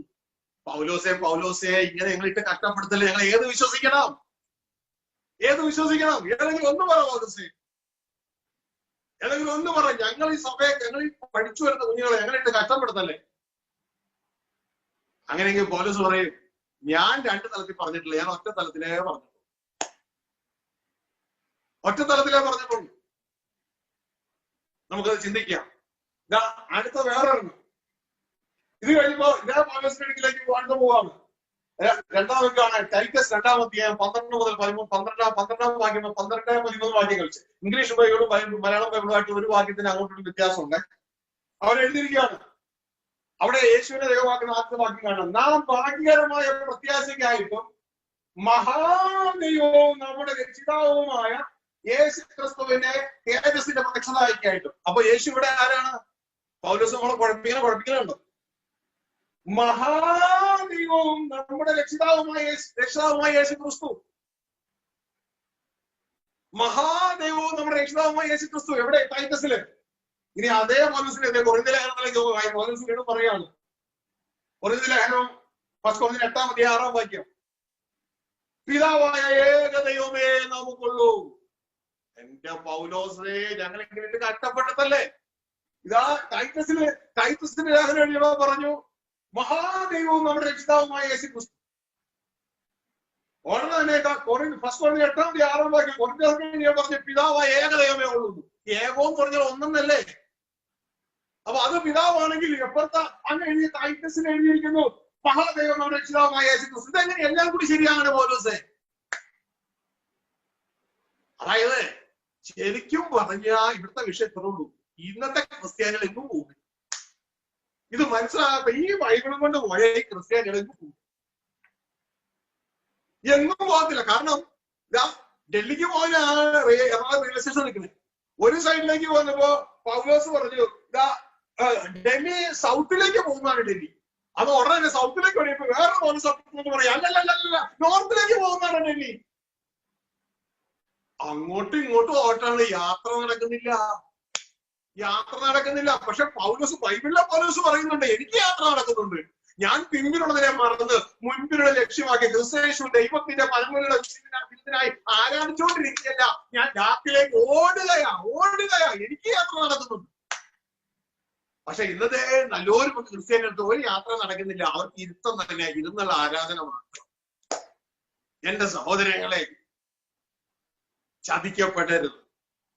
ദൈവസന്നിധിയിൽ ഇരിക്കും. ഈ പുസ്തകത്തിലുള്ളത് എവിടെയെങ്കിലും ട്രാൻസ്ലേഷൻ മിസ്റ്റേക്ക് ഉണ്ടെങ്കിൽ നിങ്ങൾ ദൈവസന്നിധിയിൽ ഇരിക്കുമ്പോൾ അത് വായിക്കുമ്പോൾ ആ അകത്തുനിന്ന് ആത്മാവ് പറയുന്നത് പുറത്തുനിന്ന് ട്രാൻസ്ലേഷൻ മിസ്റ്റേക്ക് തമ്മിൽ പൊരുത്തപ്പെടത്തില്ല. അങ്ങനെ വരുമ്പോ നിങ്ങൾ ഇതിന്റെ കാര്യങ്ങൾ അന്വേഷിക്കണം. ഇതിന്റെ യഥാർത്ഥ തർജ്ജമ നിങ്ങൾ അന്വേഷിക്കണം. എന്നിട്ട് KJV നല്ല തർജ്ജമകളാണ്. ഒരുവിധം ഒരു 80% നല്ല തർജ്ജമകളാണ്. അവിടെ നിങ്ങൾക്ക് കിട്ടുന്നില്ലെങ്കിൽ അതിന്റെ ഗ്രീക്ക് അല്ലെ ഹെബ്രായ ഭാഷ ഇന്റർലിംഗ് ബൈബിളിലേക്ക് തപ്പി നോക്കണം. ദൈവത്തോട് പ്രാർത്ഥിച്ചുകൊണ്ട് ദൈവം നിങ്ങൾക്ക് അത് ക്രമപ്പെടുത്തി തരും, വിളിച്ചു വന്നത്. ഹല്ലേലൂയ. ഇതിനെക്കുറിച്ച് നമ്മൾ ചിന്തിക്കാനുള്ളതാണ്.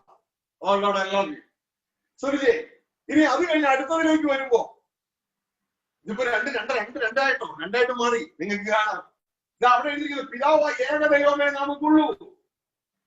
ആ പൗലോസാണ് അതിന് പറഞ്ഞത് യേശു ക്രിസ്തു മഹാദൈവം നമ്മുടെ രക്ഷിതാവുമായ യേശു ക്രിസ്തു രക്ഷിതാവുമാണ്. ഇനി അടുത്തത് പറയാണ്, പിതാവായ ഏക ദൈവമേ നമുക്കുള്ളൂ, അവൻ സകലത്തിനും കാരണഭൂതനും നാം അവനായി ജീവിക്കേണ്ടതുമാകുന്നു. തുടർന്ന് യേശുവിനെ കുറിച്ച് പറഞ്ഞു. അപ്പൊ യേശു ആരാ? യേശു ക്രിസ്തു ഏക കർത്താവ് നമുക്കുണ്ട്. അപ്പൊ യേശുവിനെ അവിടെ ലോഡ് കുരിയോസ് ലോഡാക്കി വെച്ചിരിക്കുമ്പോ പിതാവിനെ അവിടെ ദൈവമാക്കി വെച്ചിരിക്കും. എന്നിട്ട് ഇവർക്ക് രണ്ട് ഭാഗം കൊടുത്തിട്ടുണ്ട്. ഒരാള് സകലത്തിന് കാരണഭൂതൻ പിതാവായ ദൈവം, യേശു ക്രിസ്തു സകലത്തിന് മുഖാന്തരം. സ്ക്രീനിൽ നിങ്ങൾക്ക് എഴുതിയിരിക്കുന്നതാണ്. ഇനി അടുത്തത് 1 യോഹന്നാൻ 5:20 വരുമ്പോ ഇവിടെ യോഹന്നാനും ഇതേപോലെ പ്രശ്നം സൃഷ്ടിച്ചതുപോലെ നമ്മൾ കാണുന്നു. യോഹന്നാൻ ഇതേപോലെ 2 തരത്തിലാണ് പറയുന്നത്. യോഹന്നാൻ 2 തരത്തിൽ പറയുന്നു. ഒന്ന് ലേഖനം പറയുന്നത് പോലെയല്ല, സുവിശേഷത്തിൽ യോഹന്നാൻ പറയുന്നു 2 തരത്തിൽ. നമുക്കങ്ങനെ തോന്നുന്നു, പക്ഷെ ബൈബിളിൽ അങ്ങനെയല്ല. ബൈബിളിൽ എല്ലാം ഒരേ തരത്തിലേ പറയുന്നുള്ളൂ. ബൈബിൾ അങ്ങോട്ടും കൊണ്ട് കൂട്ടിയടിക്കുന്നില്ല. യേശു 14:16 യഹോവയുടെ പുസ്തകത്തിൽ അന്വേഷിച്ച് വായിച്ചു നോക്കുകയും അതിലൊന്നും ഇണയില്ലാതിരിക്കുകയില്ല. കാരണം യഹോവയുടെ ആത്മാവല്ലോ അത് കൂട്ടിച്ചേർത്തത്. ഫസ്റ്റ് ജോൺ 5:20 പറയാണ് ദൈവപുത്രൻ വന്നു എന്നും സത്യദൈവത്തെ അറിയുവാൻ നമുക്ക് വിവേകം തന്നു എന്നും നാം അറിയുന്നു. കറക്റ്റാണ്.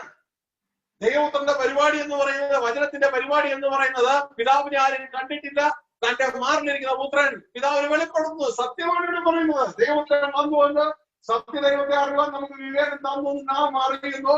നാം സത്യ ദൈവത്തിൽ അവന്റെ പുത്രനായ യേശു ക്രിസ്തു തന്നെയാകുന്നു. അവിടം വരെയും ട്രാൻസ്ലേഷൻ കറക്റ്റ് ആണ്. അത് കഴിഞ്ഞ ഉടനെ പറയുന്നു അവൻ സത്യദൈവവും നിത്യജീവനുമാകും. ശ്രദ്ധിച്ചേ, ആ യേശുവിനെ പിടിച്ച് എല്ലാ പിതാവിനെയും ക്യാൻസൽ ചെയ്ത് കളഞ്ഞു. നമ്മളും അവിടെ ഉണ്ടായിരുന്നു, നമ്മളെയും കാണാനില്ല. യേശുവിനെ മാത്രമാക്കി അവിടെ കൊണ്ടുവന്നിട്ട് പറയുന്നു ആ യേശു സത്യദൈവവും നിത്യജീവനും. ഫിനിഷ്. അപ്പൊ യേശുവിന്റെ ദൈവമായ പിതാവിനെ അവിടെ ക്യാൻസൽ ചെയ്തു. എന്നാൽ ഇംഗ്ലീഷിലേക്ക് നമ്മളപ്പം അങ്ങോട്ടേക്ക് വരുന്നില്ല. എന്നാൽ അതേ യോഹന്നാനെ കുറിച്ച് നോക്കുമ്പോൾ പൗലോസിന്റെ വിഷയം അതേ യോഹന്നാനെ കാണുന്നുണ്ട്. യോഹന്നാൻ 17:3 ഇതേ യോഹന്നാൻ പറയുകയാണ് ഏക സത്യദൈവമായ നിന്നെയും. പിതാവിനെ കുറിച്ചാണ് ഇത് യോഹന്നാൻ പറയുന്നത്. എങ്കിലും യേശു പറഞ്ഞതാണ് യോഹന്നാൻ പറയുന്നത്. യേശു പറയാണ് ഏക സത്യദൈവമായ നിന്നെയും. അപ്പൊ ഏക എന്ന് പറഞ്ഞാൽ വേറെ ഇല്ല എന്നതിന്റെ അർത്ഥം. ഏക ഒറ്റയാളേ ഉള്ളൂ, ഒരുവനേ ഉള്ളൂ, ഏകനേ ഉള്ളൂ. ഏക സത്യദൈവമായ നിന്നെയും. ആര് പറഞ്ഞു? യേശു പറഞ്ഞു. നിന്നെയും നീ അയച്ച എന്നെയും അറിയുന്നതാണ് നിത്യജീവൻ. ഇതാരെഴുതി? യോഹന്നാൻ എഴുതി. അപ്പൊ ഈ ഒരു ഭാഗത്ത് യോഹന്നാൻ പറയുന്നു യേശു പറഞ്ഞു പിതാവായ ഏകദൈവം ആണെന്ന്, പിതാവാണ് ഏകദൈവമെന്ന്. എന്നാൽ മറുഭാഗത്ത് അതേ യോഹന്നാൻ പറയുന്നു ഇതാ ക്രിസ്തുവാണ് ആ ദൈവം. മൊത്തം ജനം കൺഫ്യൂഷനായി. ജനം കൺഫ്യൂഷൻ, അങ്ങോട്ട് ഇങ്ങോട്ട് കൺഫ്യൂഷനായിട്ട് ജനം നിൽക്കും. പ്രിയ സഹോദരങ്ങളെ, നിങ്ങളിപ്പോ അങ്ങോട്ടേക്ക് പോകും, ഒരു യാത്രയും പോകാൻ പറ്റത്തില്ല. ഇപ്പോ പിതാവും പുത്രനും തമ്മിൽ കോമ്പറ്റീഷൻ ആയതുപോലെ ക്രിസ്തീയ ജീവിതത്തിൽ ഈ ഒരു തലമല്ല നമ്മൾ നിൽക്കേണ്ടത്. ബൈബിള് പറയുന്ന അതെ പുത്രന് സ്ഥാനമുണ്ട്. പുത്രനാണ് നമ്മുടെ കർത്താവ്, പുത്രനാണ് നമ്മുടെ ഫിലിയോസ്, പുത്രനെയാണ് കർത്താവ് ഏറ്റു പറഞ്ഞത്. പുത്രനാണ് നമ്മുടെ തല. ആ പുത്രൻ ആ തലയിലേക്ക്, ആ ക്രിസ്തുവാകുന്ന തലയോടുള്ള വളർച്ചയാണ് നമ്മൾ സംഭവിക്കേണ്ടത്. അതിലൂടെയാണ് നാം പിതാവിന് എത്തിച്ചേരേണ്ടത്. ഇതൊക്കെ നാം മനസ്സിലാക്കുമ്പോൾ തന്നെ ഈ വക ഫാക്ച്വൽ ട്രാൻസ്ലേഷൻ മിസ്റ്റേക്കുകൾ, പരസ്പരം എതിർക്കുന്ന ട്രാൻസ്ലേഷൻ മിസ്റ്റേക്കുകൾ, ഇത് നാം മനസ്സിലാക്കി പ്രവർത്തിക്കേണ്ടതാണ്. ഒരെണ്ണം നമുക്ക് ചിന്തിക്കാം. ഒരെണ്ണം. ആദ്യത്തേത്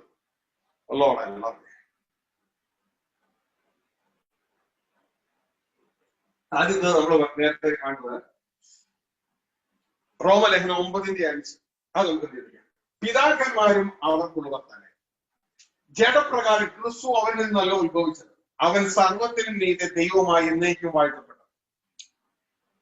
ഏതൊരു സാധാരണക്കാരും ഈ നമ്മുടെ നാട്ടിലെ അപ്പച്ചന്മാരും അമ്മച്ചിമാരും ഒക്കെ വായിക്കുന്ന ബൈബിളായി. അവർക്ക് ഈ ട്രാൻസ്ലേഷൻ മിസ്റ്റേക്ക് ഒന്നും മനസ്സിലാകത്തില്ല. അവരിത് സമ്പൂർണമായ ദൈവവചനം ഒന്ന് തിരിച്ച് അവർ വായിക്കും.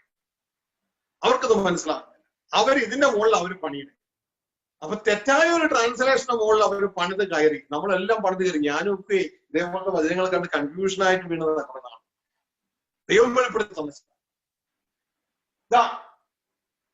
ഇതുമായിട്ടുള്ള ബന്ധപ്പെട്ട് ഇതിന്റെ അടുത്ത ആ വചനത്തിന്റെ എക്സ്പ്ലനേഷൻ നമുക്ക് നോക്കാം. ഇതാ അത് വലുതായിട്ട് കൊടുത്തിട്ട് സ്ക്രീനിൽ നിങ്ങൾക്ക് വലുതായിട്ട് കാണാം. സ്ക്രീനിൽ ഇപ്പൊ വലുതായിട്ട് കാണാം.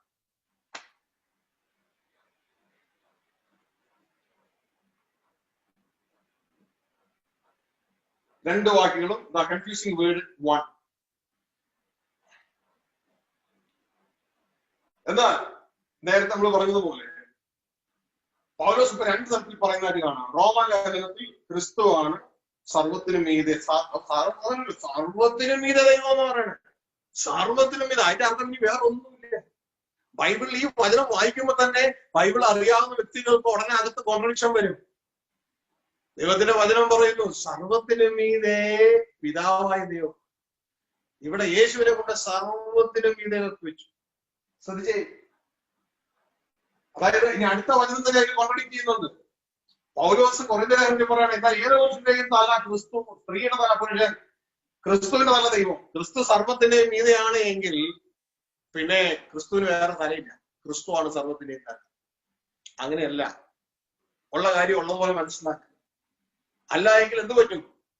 അല്ല എങ്കിൽ ഏകസത്യദൈവമായി നീ അയച്ച എന്നെയും അറിയുന്നതാണ് നിത്യജീവൻ എന്ന് പറഞ്ഞ ആ ജീവൻ, ആ അറിവ് നമ്മൾ കുറയുമ്പോൾ ആ ജീവനിൽ നമ്മൾ കുറഞ്ഞു പോകും.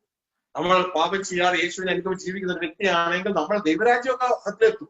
പക്ഷെ നമ്മുടെ തേജസ് കുറഞ്ഞുകൊണ്ടേയിരിക്കും. ശ്രദ്ധിച്ചേ, ഇനി ഇതിന്റെ യാഥാർത്ഥ്യം എന്താണെന്ന് നമുക്ക് മനസ്സിലാക്കി.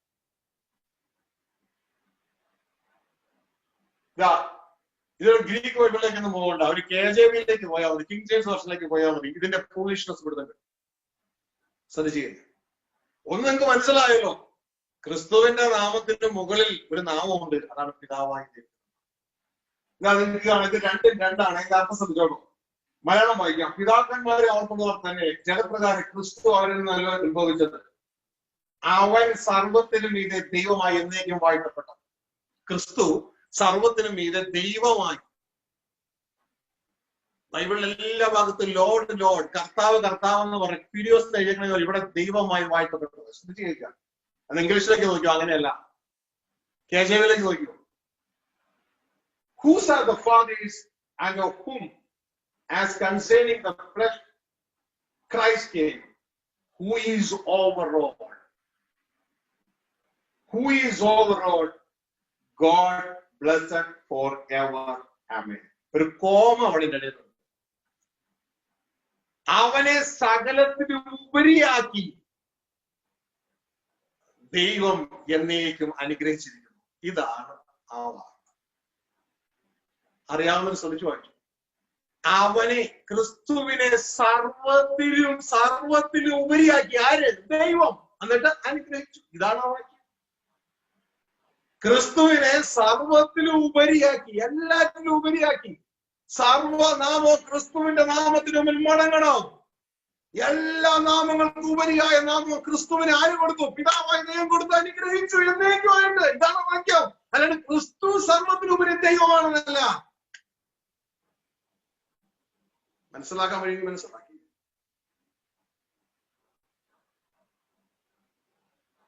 ഇനി ഇതാ നിങ്ങൾക്ക് സ്ക്രീനിൽ കാണുന്നവർക്കാണ് ഇവിടെ ഒരു ഹോമം ഉണ്ടോ?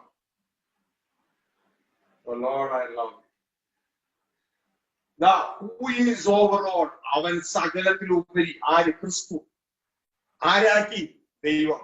God blessed for ever. ദൈവം അവനെ അനുഗ്രഹിച്ചു. ശ്രദ്ധിച്ചേ, അതിന്റെ ട്രാൻസ്ലേഷൻ നിങ്ങൾക്ക് കുറച്ചും കൂടെ ക്ലിയർ ആയിട്ട് അടുത്തതിൽ കാണാം. ഇപ്പൊ നിങ്ങൾക്ക് കാണാം, ന്യൂ അമേരിക്കൻ സ്റ്റാൻഡേർഡ് ബൈബിള് കാണാം, ഇവിടെ കിങ് ജെയിംസ് വേർഷൻ ബൈബിള് കാണാം. ഇതിലെല്ലാം പറയുന്നു who is over all. Christ according to flesh, who is over all. അവൻ സകലത്തിന്റെ മുകളിൽ. God ഒരു കോമയാണ് അവിടെ. God blessed forever. ദൈവം അവനെ അനുഗ്രഹിച്ചു. ദൈവം ക്രിസ്തുവിനെ അനുഗ്രഹിച്ചു. ഇനി അതിന്റെ മലയാളം ട്രാൻസ്ലേഷൻ നിങ്ങൾക്ക് ഇതിന്റെ മലയാളം ട്രാൻസ്ലേഷൻ, അവൻ എല്ലാറ്റിനും മീതെയുള്ളവനാണ്, കോമ ദൈവം എന്നേക്കും അനുഗ്രഹിച്ചു. ആമേൻ. ക്രിസ്തു എല്ലാറ്റിനും മുകളിലുള്ളവനാണ്, ദൈവം എന്നേക്കും അവനെ അനുഗ്രഹിച്ചു. ഇനി ദൈവവചനത്തിൽ നോക്കുമ്പോൾ ഒരു വാക്യം കൊണ്ടൊക്കെ ഒരു കാര്യം എടുക്കേണ്ടത്, രണ്ടോ മൂന്നോ പേരുടെ സാക്ഷ്യം ഒഴിയാൽ ഏതൊരു കാര്യവും ഉറപ്പാക്കാം. ഇനി ശ്രദ്ധിച്ചോട്ടെ, ഏതൊരു കാര്യം ഉറപ്പാക്കാം. ഇത് തന്നെയാണ് നമുക്ക് കാണാൻ കഴിയാവുന്ന ഫിലിപ്പ് ലേഖനത്തിൽ കാണുന്ന ഇത് തന്നെയല്ലേ. ദൈവത്തോടുള്ള സമത്വം, നേരത്തെ ദൈവമായിരുന്നവനാ, ദൈവത്തോടുള്ള സമത്വം വേണ്ടെന്ന് വെച്ചു. ചിലരെയൊക്കെ നമുക്ക് കാണാനായിട്ട് കഴിയും, ഇതാ വലിയ സ്ഥാനത്തിരുന്ന് ആ സ്ഥാനം വേണ്ടെന്ന് വെച്ച് താഴേക്ക് ഇറങ്ങി സർവ് ചെയ്യുന്നത്. ദൈവത്തോടുള്ള സമത്വം വേണ്ടെന്ന് വെച്ച് തന്നെത്താൻ ഒഴിച്ച്, തുടർന്ന് വേഷത്തിലും മനുഷ്യനായി തന്നെത്താൻ താഴ്ത്തി ക്രൂശിലെ മരണത്തോട് അനുസരണമുള്ളവരായി ദൈവം ചെയ്തു. ദൈവം അവിടെ പറയാണ്, ദൈവം ശ്രദ്ധിച്ചു കേട്ടോ. ഈ വചനത്തിന്റെ ഇടവാക്കിയാണ് വരുന്നത്. ദൈവം അവനെ ഏറ്റവും ഉയർത്തി. ഇതല്ലേ ഇവിടെ പറയുന്നത്. ദൈവം അവനെ ഉയർത്തി എന്നേക്ക് അനുഗ്രഹിച്ചിരിക്കുന്നു. എവിടെ പറയുന്നത്? ദൈവം അവനെ ഏറ്റവും ഉയർത്തി അനുഗ്രഹിച്ചു. വചനം വ്യാഖ്യാനം പറയുമ്പോ ദൈവത്തിന്റെ വചനം പറയുന്നു, ഇതാ രണ്ടോ മൂന്നോ പേരുടെ സാക്ഷ്യം ഒഴിയാൽ ഏതൊരു കാര്യവും നമുക്ക് ഉറപ്പാക്കുവാനായിട്ട് കഴിയും. Lord I love U. ഇതാ നമുക്കിവിടെ കാണാവുന്നത്. ഇത് എനിക്ക് ആ വാക്യം നിങ്ങൾ ചിന്തിക്കും.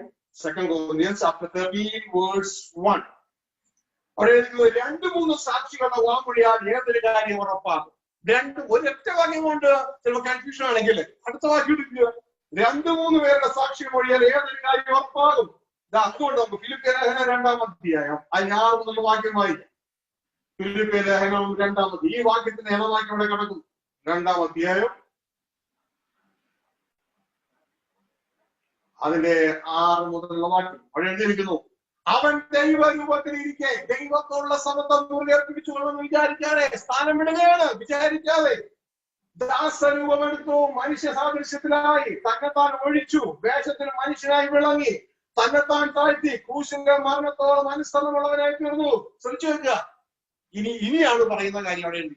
അതുകൊണ്ട് ദൈവം അവനെ, രണ്ടുപേരുണ്ട് അവിടെ, ഒന്ന് ദൈവം, ഒന്ന് ക്രിസ്തു. ദൈവം ക്രിസ്തുവിനെ ഏറ്റവും ഉയർത്തി സകല നാമത്തിനും മേലായ നാമം നൽകി. മനസ്സിലാവുന്നുണ്ടോ? സകല നാമത്തിനും മേലായ നാമം നൽകി.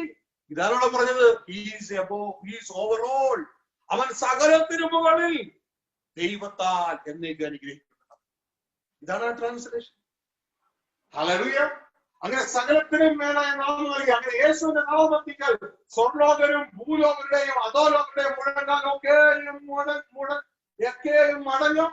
സകല എല്ലാ നാമവും. യേശു ക്രിസ്തു ദൈവമെന്നല്ല, ശ്രദ്ധിച്ചാൽ യേശു ക്രിസ്തു കർത്താവെന്ന് ഞാൻ പറഞ്ഞത് എന്താണ് ഇങ്ങനെ തീർന്നേ? യേശു ക്രിസ്തു കർത്താവെന്ന്. ഇനി ദൈവത്തിന്റെ കാര്യം പറയുന്നു, പിതാവായ ദൈവത്തിന്റെ മഹത്വത്തിനായി എന്ന് പറയുകയും ചെയ്യേണ്ടത്. മനസ്സിലാക്കുക. യേശു ക്രിസ്തു കർത്താവെന്ന്. ഇനി ക്രിസ്തുവിന്റെ മുകളിൽ വേറെ തലയുണ്ട്, അതാണ് പിതാവായ ദൈവം. പിതാവായ ദൈവത്തിന്റെ മഹത്വത്തിനായി എന്ന് പറയേണ്ടി വരും.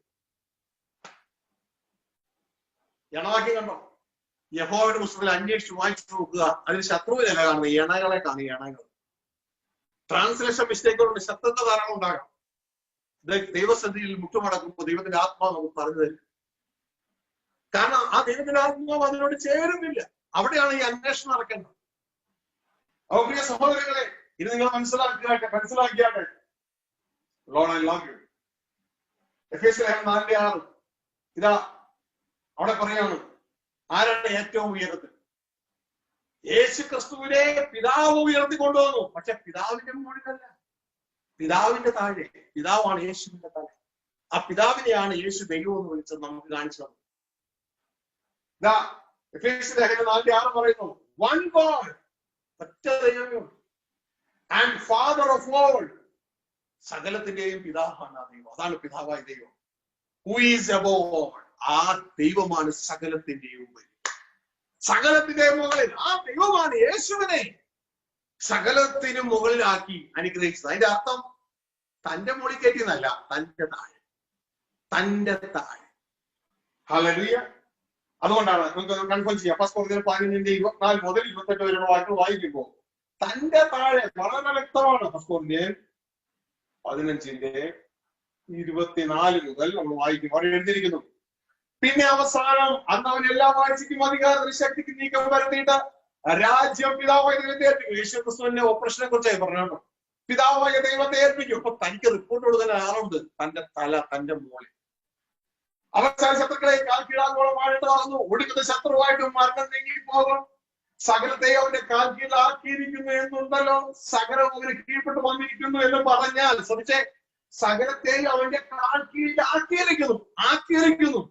യേശുവിന്റെ കാൽ കീഴിലാക്കിയിരിക്കുന്നു. അതായത് പിതാവ് സഹായിച്ചു, യേശുവിന്റെ കാൽ കീഴിലാക്കി. എന്നിട്ട് പറയാണ്, സകലം അവന് കീഴ്പ്പെട്ടിരിക്കുന്നു എന്ന് പറഞ്ഞാൽ, അവിടെ ഒരു ക്ലൂ വരിക, എന്ന് പറഞ്ഞാൽ സകലത്തെയും കീഴാക്കി കൊടുത്തവൻ ഒഴികെയത്രേ എന്ന് സ്പഷ്ടം.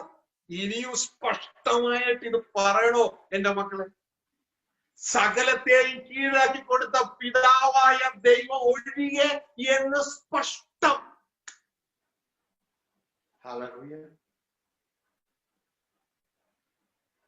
ക്രിസ്തുവിന്റെ തലത്തിൽ ആ ഫാറ്റൽ ട്രാൻസ്ലേഷൻ മിസ്റ്റേക്കാണ് അവിടെ കാണുന്നത്. എത്രയോ ജനത്തെ പിതാവിന്റെ അടുക്കൽ എത്തിക്കാതെ തടഞ്ഞ ട്രാൻസ്ലേഷൻ മിസ്റ്റേക്ക് ആണെന്ന് അറിയാമോ?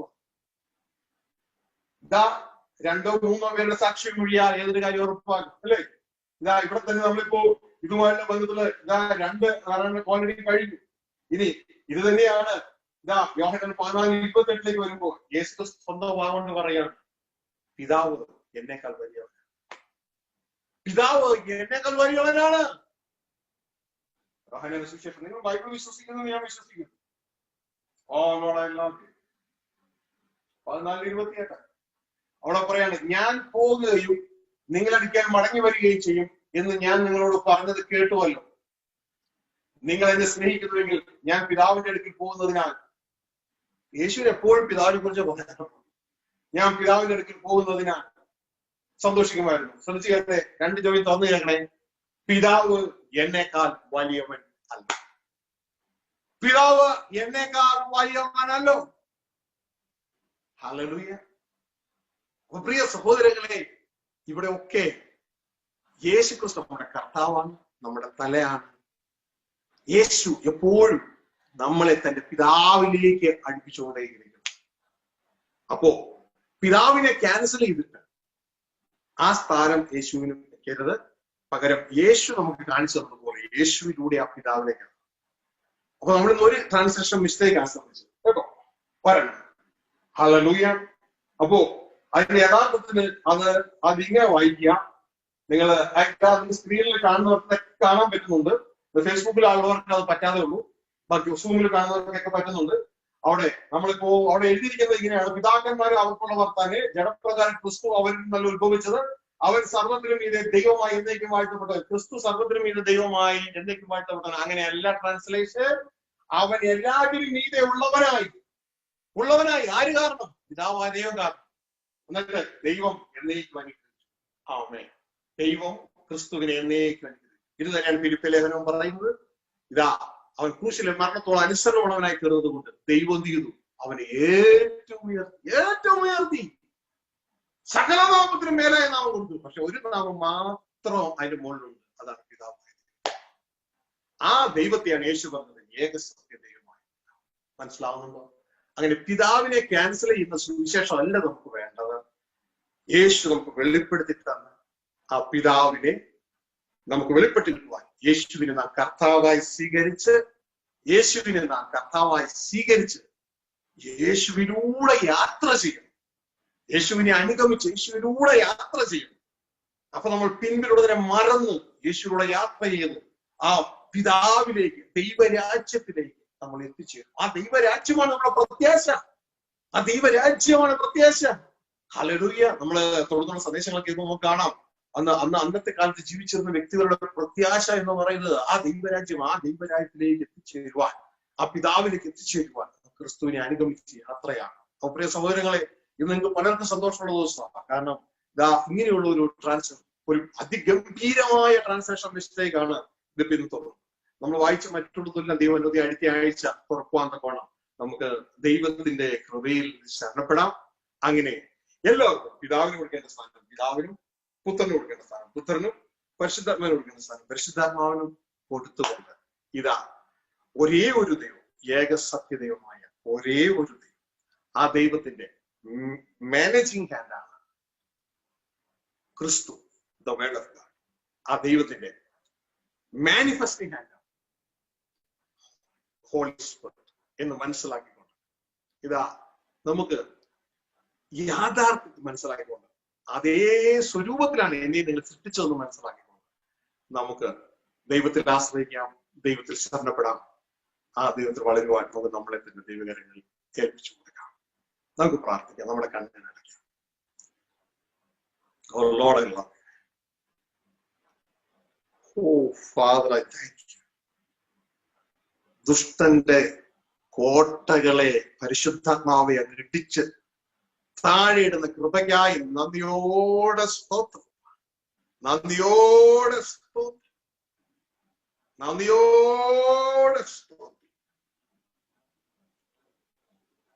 അനേക നാളുകളായി അവൻ കെട്ടിവെച്ച കോട്ടകളെ അങ്ങ് ഇടിച്ചു കളയുന്ന കൃപയ്ക്കായി നന്ദിയോടെ.